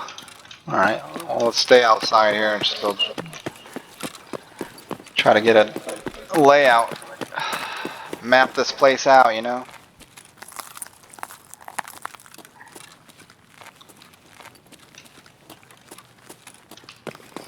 I would assume the wiki and other outside resources that do the maps will have a pretty good layout soon enough.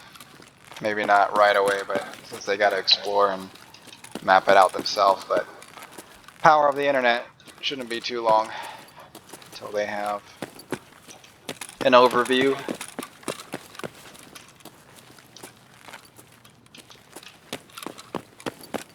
Very quiet in this map.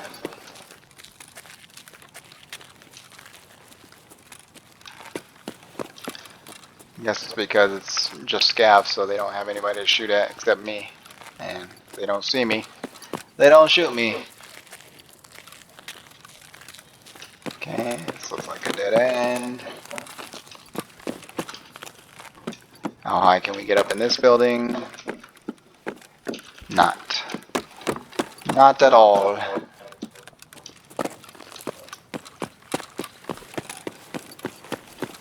Any of these doors open? Nope. Nope.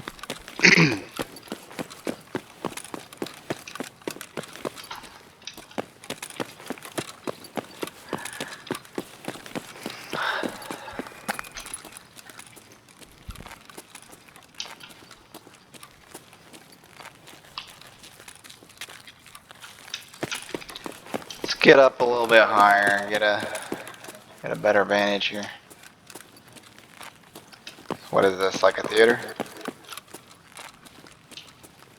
Yeah, appears to be so, but also appears to be locked up. Accessible later. Okay.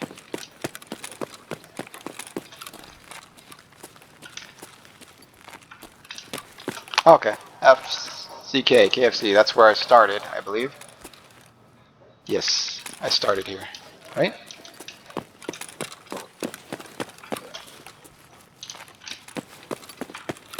Pretty sure I saw the front of this building from this side. Unless, yeah, okay, yep. So we already been that way, so let's go this way then. Nope, that's dead end. Okay. Let's head that way then.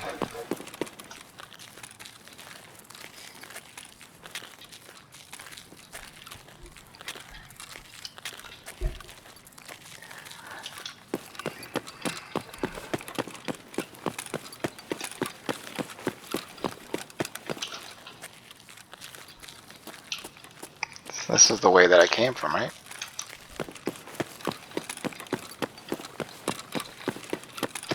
Is there any way to cut across left?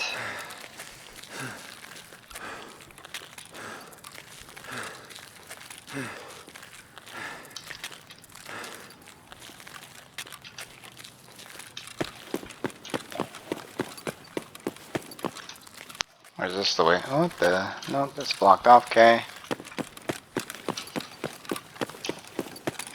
Get in shape, buddy. You need to run longer distances.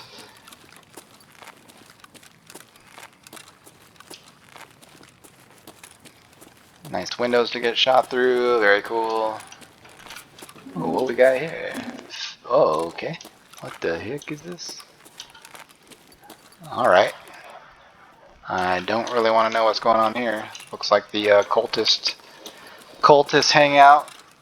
Sacrifice, human sacrifice. Let's record it for posterity's sake. Yeah. Yep. Bunch of weirdos. Yep. Yep. Definitely the cultists hangout. Okay.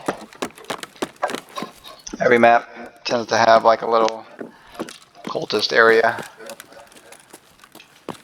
They enjoy pigs and human sacrifice. Weird symbols, candles, you know. An eccentric bunch. Oh, what happened here? Sewer collapse, huh? Oh, can we go in there? Let's go in the sewers. Who's down here? Ninja Turtles? Oh, you can't go any farther, okay. Ew, I stepped in sewage water, gross. Very gross.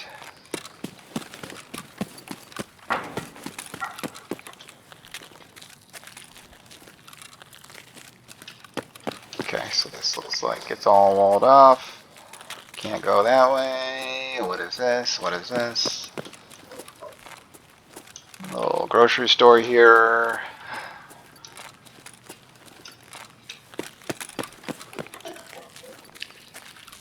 What is this, like a daycare?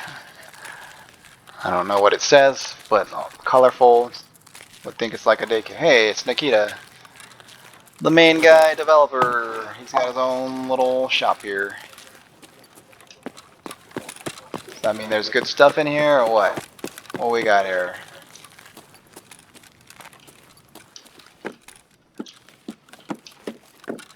What is this? A butcher? Just like a food place? Okay. It's a little diner or something going on. Butcher meat place with some drinks, refreshments. This looks like it's just gonna be a back alley dead end. Maybe. Could be wrong. Looks like I'm wrong.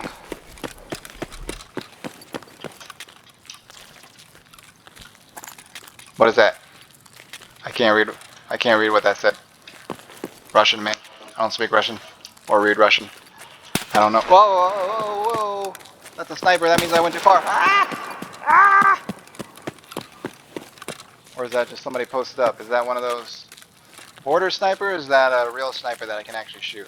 I didn't see anybody. I just heard crackles. Maybe. Oh, okay. Yeah. There's a sign there. Don't go farther. Okay. Maybe that's what that Russian words meant. That's too far. You went too far. Turn back. I turn back, man. Don't shoot me. We're all good. Okay. So that's probably an area of the map they're going to open up later, I would assume. That's already built, but just not playable.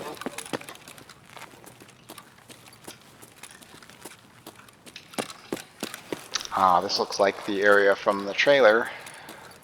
I think. Maybe? Got a deer statue, okay. Make note of that. Landmark. Pinewood Hotel, I was here already. This is where I started. This is where I started, dude. Started in the Pinewood Hotel. Making a circle, man. When humans are lost, they go in circles. That's what's happening here. I am lost and I am going in a circle. So yeah, it seems to be only one area of the map that has any AI bots so far that I've seen. I think I'm heading towards that area right now. Let's see if the outcome will be any different. If I can get a kill, or if they just dome me in the face again.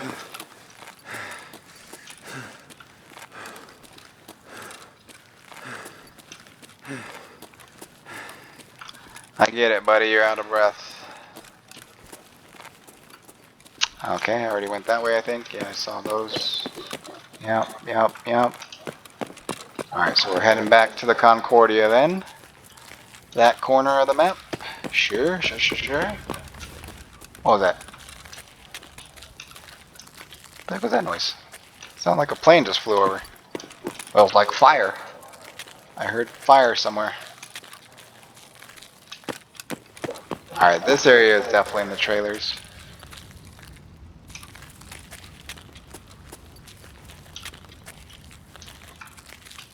Okay, some weird ambient sound effects going on here. Got a bank here. This looks like some type of fort. I would assume protected by guards. This is probably going to be like a fortified area with some hard enemies, I would assume. Eventually. Maybe not now, but eventually. Just judging from the appearance of it. Kind of like the USEC, the rogue USEC base and lighthouse, but maybe a bear fortress, possibly. Tepacat, Concordia.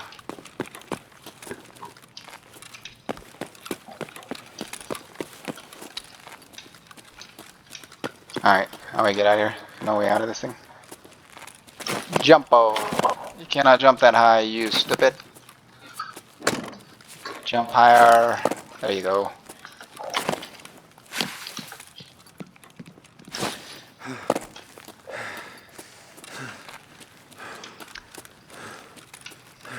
What does that say? Buddha Lounge? Buddha Lounge. Is this the street that I went down into the Concordia? I think so. Yeah, I've already been here. Okay. Alright, let's go to the corner of the map where I died. I think that's the only unexplored area so far, if it goes any farther than when I went.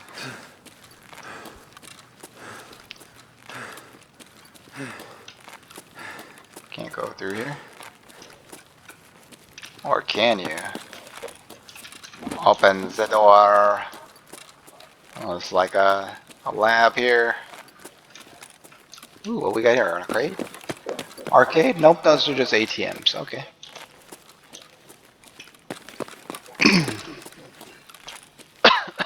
Excuse me. Yeah, this is the grocery store we walked past. Huh? Maybe a different side of it?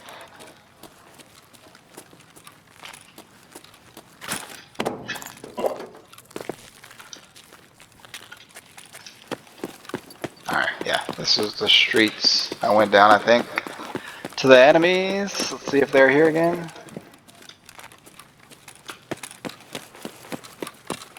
Oh, yep.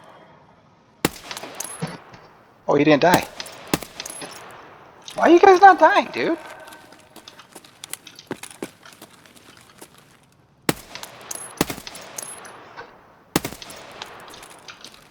These ammunitions suck, they're not penetrating anything.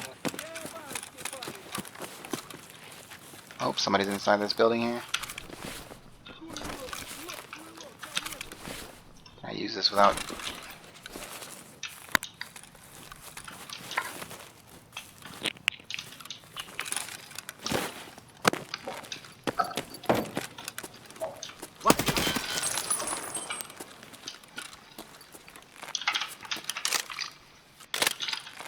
So you can check your magazines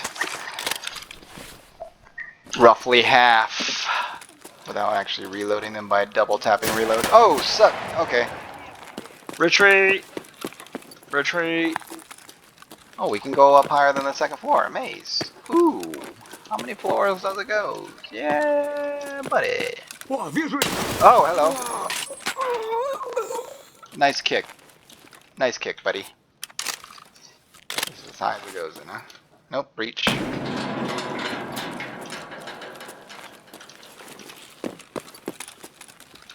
Oh, I was hoping for a window here that I can shoot them from. Gotta go a little bit lower. Shoot through one of these windows. So hopefully he's not looking at me. He's on the left, right?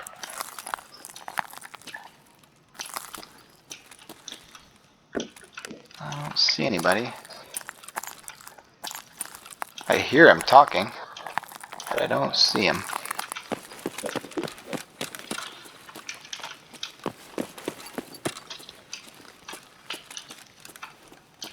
Alright. Maybe he retreated. Let's go around the other way. Get a little bit more lay of the land here. This looks like it could be the end of the map here, and then it just circles back around. I would assume.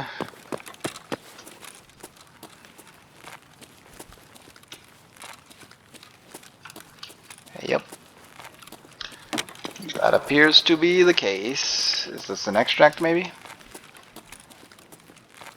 Nope, I have not found a single extract yet, guys, so gonna definitely need the wiki to tell me where to go.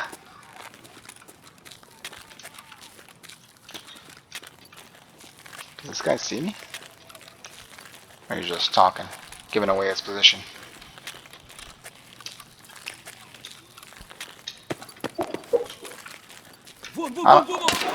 Huh? I don't see you. I don't see you, buddy. Okay, let's buy the truck. You cheater. You can see through the bush. Oh, I hate you. That's cheating.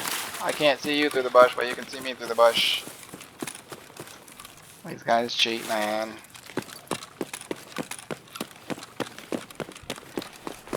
Alright, let's see if we can cut across and get behind this guy here. Oh, nope. He saw me instantly. Oh, hello. Are you gonna die? Good grief, bro.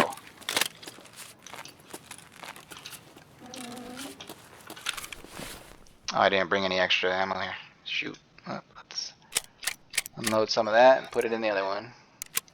Top it off. Yeah.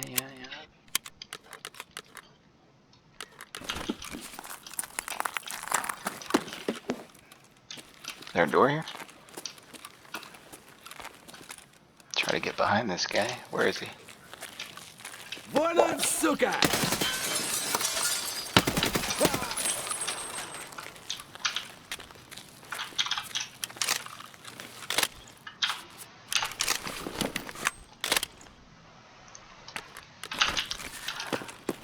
Doo.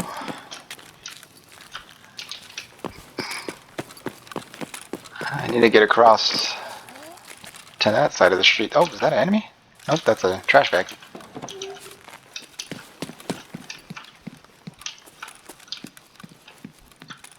Okay. What?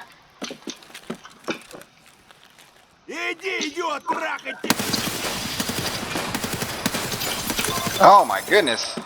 Oh, he shot me in the face, dude. Oh, I didn't put those in the quick access bar. Mistakes were made. So let's move this into the areas I can actually use them. Yeah. Okay. Do some surgery while we're here.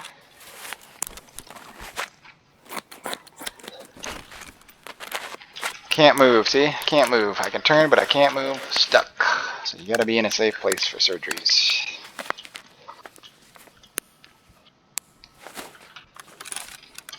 Heal that arm up, so when you surgery it loses health.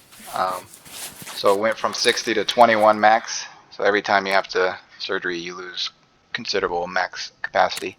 Until you level up those vitality skills, health skills, surgery skills, that kind of stuff, then you lose less every time, but gotta level them up. Gonna need to reload this thing here. Let's pack the other mags while we're here. Oh, should have packed the other mag because that's less than half, so.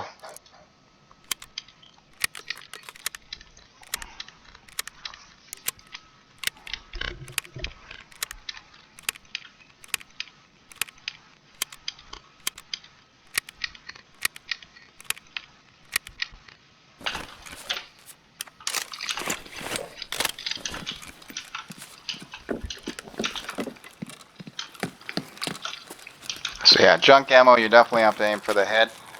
So that was not killing them to the body, so they must have been wearing armor.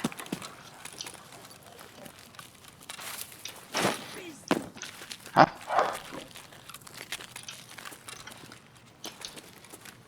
Heard somebody say something. Where are you? I don't even see you, man.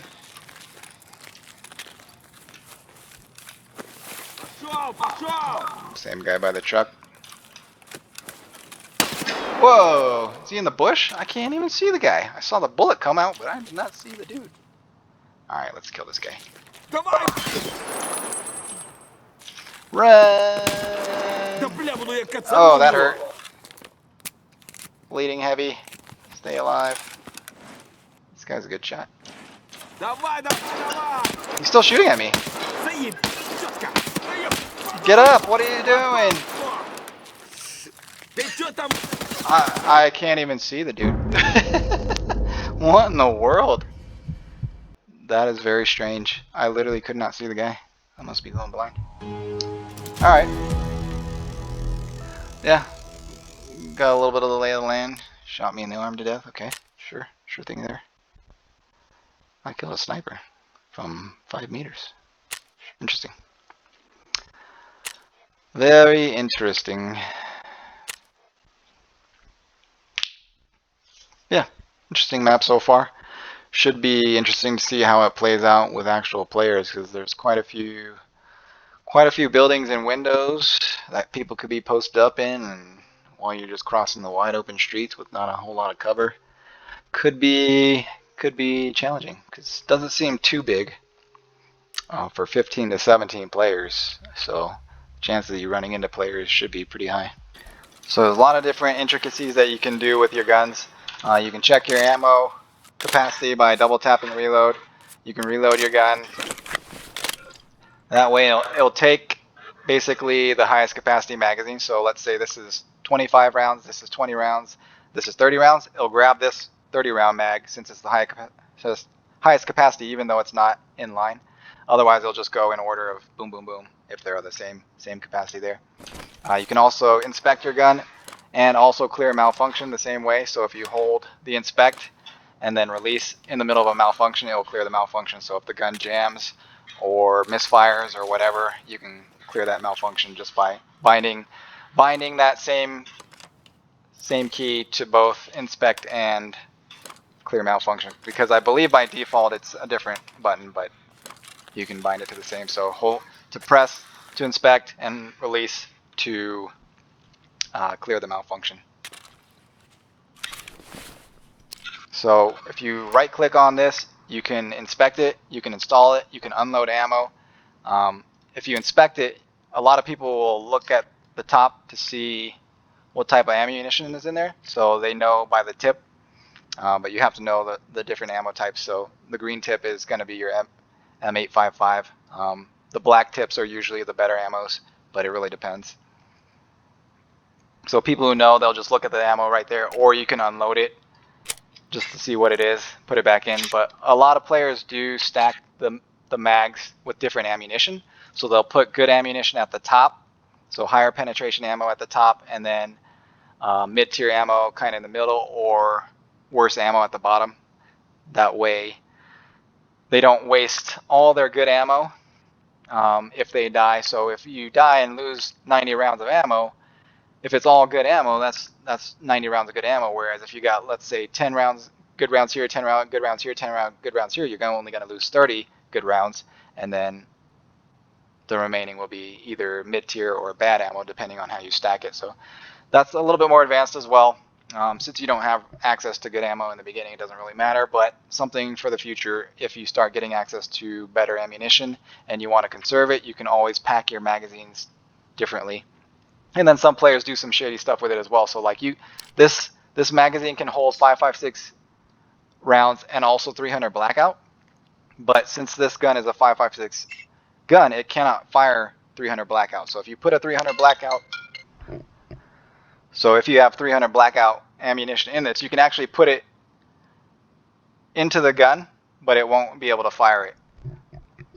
So some tricky players will like put like 1 or 2 rounds of the right ammo and then the wrong ammo at the bottom. So if somebody does steal their stuff and then tries to fire their gun, it'll end up not working on them in the middle of a fight, and they'll be screwed if they didn't actually go through the magazine and check round for round. So just one of those advanced tips you got to look out for. People are pretty creative and shady in this game.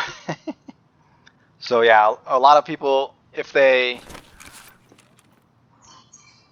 fire there, so we got single fire here, a little bit easier to control versus full auto here. Full auto kicks initially really hard and then kind of evens out in the end. So single fire is definitely easier to control. What a lot of people do is they have like spare ammo they bring just to top off magazines they use. So every time they reload in the middle of a fight, they just switch magazines, and then once they're in a safe place and have time to repack their mags, they'll do that, because it does take quite a bit of time, so you don't want to do that in the middle of a fight. But as you're switching through the ammo, the magazines, you'll just keep grabbing back and forth, and whenever you have time, you want to top them off. So weapon durability plays a big part in the malfunction. So it starts at 100, and then as you use it, as you fire it, it goes down in durability. Especially if you fire in full auto for a long period of time, it burns it down very quickly, depending on the ammo type, depending on the gun, that kind of stuff. They all deteriorate at different rates, but basically the more you use it, the more durability loss. And every time you repair it, it doesn't go back up to 100, it loses a little bit of that. So the higher the durability, the less chance of a malfunction. The lower the durability, the higher the chance of malfunction. So generally anything under like 90 or below, you're gonna run the risk of a malfunction. 80 and below is a lot higher chance of malfunction, that kind of stuff. So you definitely don't want low durability if at all possible, because if your gun malfunctions in the middle of a firefight, chances are you're gonna die, because now you can't shoot and they're still shooting you. So definitely want to make sure you keep your weapons at a high durability, repair them when you can. Same thing for your armor. So this is 70 out of 70. It'll protect you as long as there's some durability left. So let's say there's 1 out of 70, it will protect you that one last time. But then after that, once it's broken, it's not going to protect you at all. Same for the helmet, 27 out of 27. So the lower durability is the less it can protect you, the less damage it can protect you from. But as long as it has some durability, it will protect you at least until it runs out of durability. So those things you want to keep repaired and as high durability as possible. Same thing with your weapons. Key to your survival. Yeah. Escape from Tarkov is a very interesting game, very in-depth. Definitely has a high learning curve, a lot to learn. A lot of the stuff you're just going to have to learn through experience, but it does help to do the research outside of the game as well, to at least gain a basic understanding, to give yourself an idea of how things work, the map layouts, that kind of stuff, how to complete the tasks. So the wikis are very useful for the tasks. They basically go through every single quest, how to complete them, what you need for them, that kind of stuff. Show you where on the maps you need to go. So offline mode is definitely a good tool as well to practice the quest if you don't want to go in against real players and risk everything until you get an idea of what you're doing. So you can practice the quests in offline mode and just figure out the routes you want to take, what you need to do to accomplish the quest before you actually go into a real raid and risk it all, you know? Risk it all for the biscuit. Risk it for the biscuit. But yeah. Should be interesting to see what they do with Streets. I'm still looking forward to Arena. That's what I was mainly hoping for. But apparently that's not coming until sometime next year, and it's not going to be available to everybody right away either. So we'll just have to wait and see when that's ready. But interesting stuff. I would definitely recommend this game. I really do enjoy it. I think the concept of it is probably one of the best ideas, at least in my opinion, like the perfect type of game in my opinion. Just an open world looter shooter extraction shooter type thing. I would prefer a PvE only option, just because as a new player or a low level player, you're at a pretty severe disadvantage from experienced players and higher level players because they have access to a lot better gear, a lot better ammunition, a lot better armor, on top of just having a lot more knowledge and experience. So knowledge and experience goes a long way in this game, and then gear and ammunition goes even farther. So I mean, the farther you go in the game, the more time you play, the higher level you are, the better your character gets. Whereas the newer you are, the lower level you are, the worse your character is and the less good stuff they have. So it's pretty punishing for new players, and it's basically a snowball effect for higher level players, more experienced players. So a PvE only option would be ideal, but I don't know if they're actually going to do that or not. They said maybe with the story mode in when the final release is ready, but who knows when that'll ever be. So there is a single player mod for this game.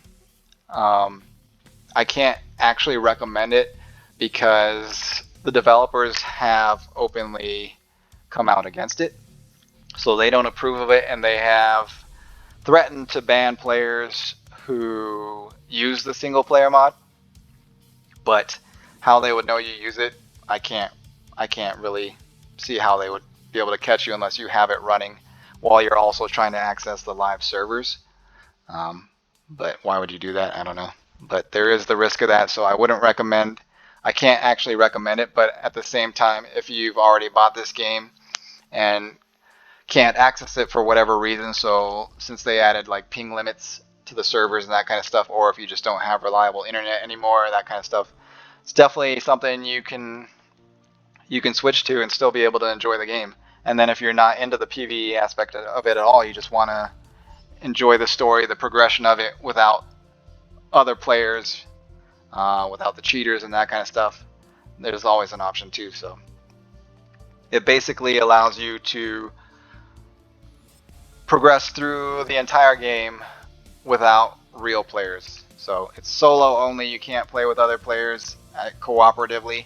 It's a solo only experience, but it gives you the full progression of the game as a solo player against purely AI. So single player Tarkov is basically what I'm hoping this game turns into, with the option for PvP, because PvP is definitely a key element of this game, part of its identity, and a lot of people do enjoy it, but I would prefer that it be optional. So either some servers you can do PvE only, or some servers are PvP only, or certain maps are PvP and certain maps aren't. Something like that. As long as it's an option, that's what I would prefer. I would prefer PvE only option and then PvP option as well. But we'll see if they actually do that. But there is a single player mod out there for you guys who really don't want to deal with the multiplayer aspect of it, or you just can't access the game anymore for whatever reason, ping limits, bad internet, whatever. You do have the option of the single player mod. Just know that the developers are openly against it and have threatened to ban players they catch using it. So there is a risk to it, but if that's worth the risk to you, that's always an option as well. So offline mode is basically you can only progress what you have available, so you can't actually move through the story, you can't move through the quest lines without actually going through them in the real game and then going into offline mode and doing it that way, whereas the single player mod you can move through the entire game progression. All of it counts, but basically in offline mode. It's basically offline mode with full progression. And they do have like the they they do have like AI players, so that mimic players, but it's all AI, not real players. So yeah, something to consider if you bought the game and just can't access it for whatever reason, or you just don't want to play the PvP part of it and it's turned you off from the game, but you've already purchased it, and that'll be pretty much the only recommendation I can make for that. So there is the risk of being banned for it, but if you think it's worth the risk, then by all means check it out. But yeah, we'll have to wait and see how this map turns out, what they add to it, and hopefully Arenas is right around the corner, because that's what I'm most looking forward to. We'll see how far I get into this wipe, if I actually play the real game or not. We'll see. But yeah, thanks for watching. I'll see you guys in the next one. Peace.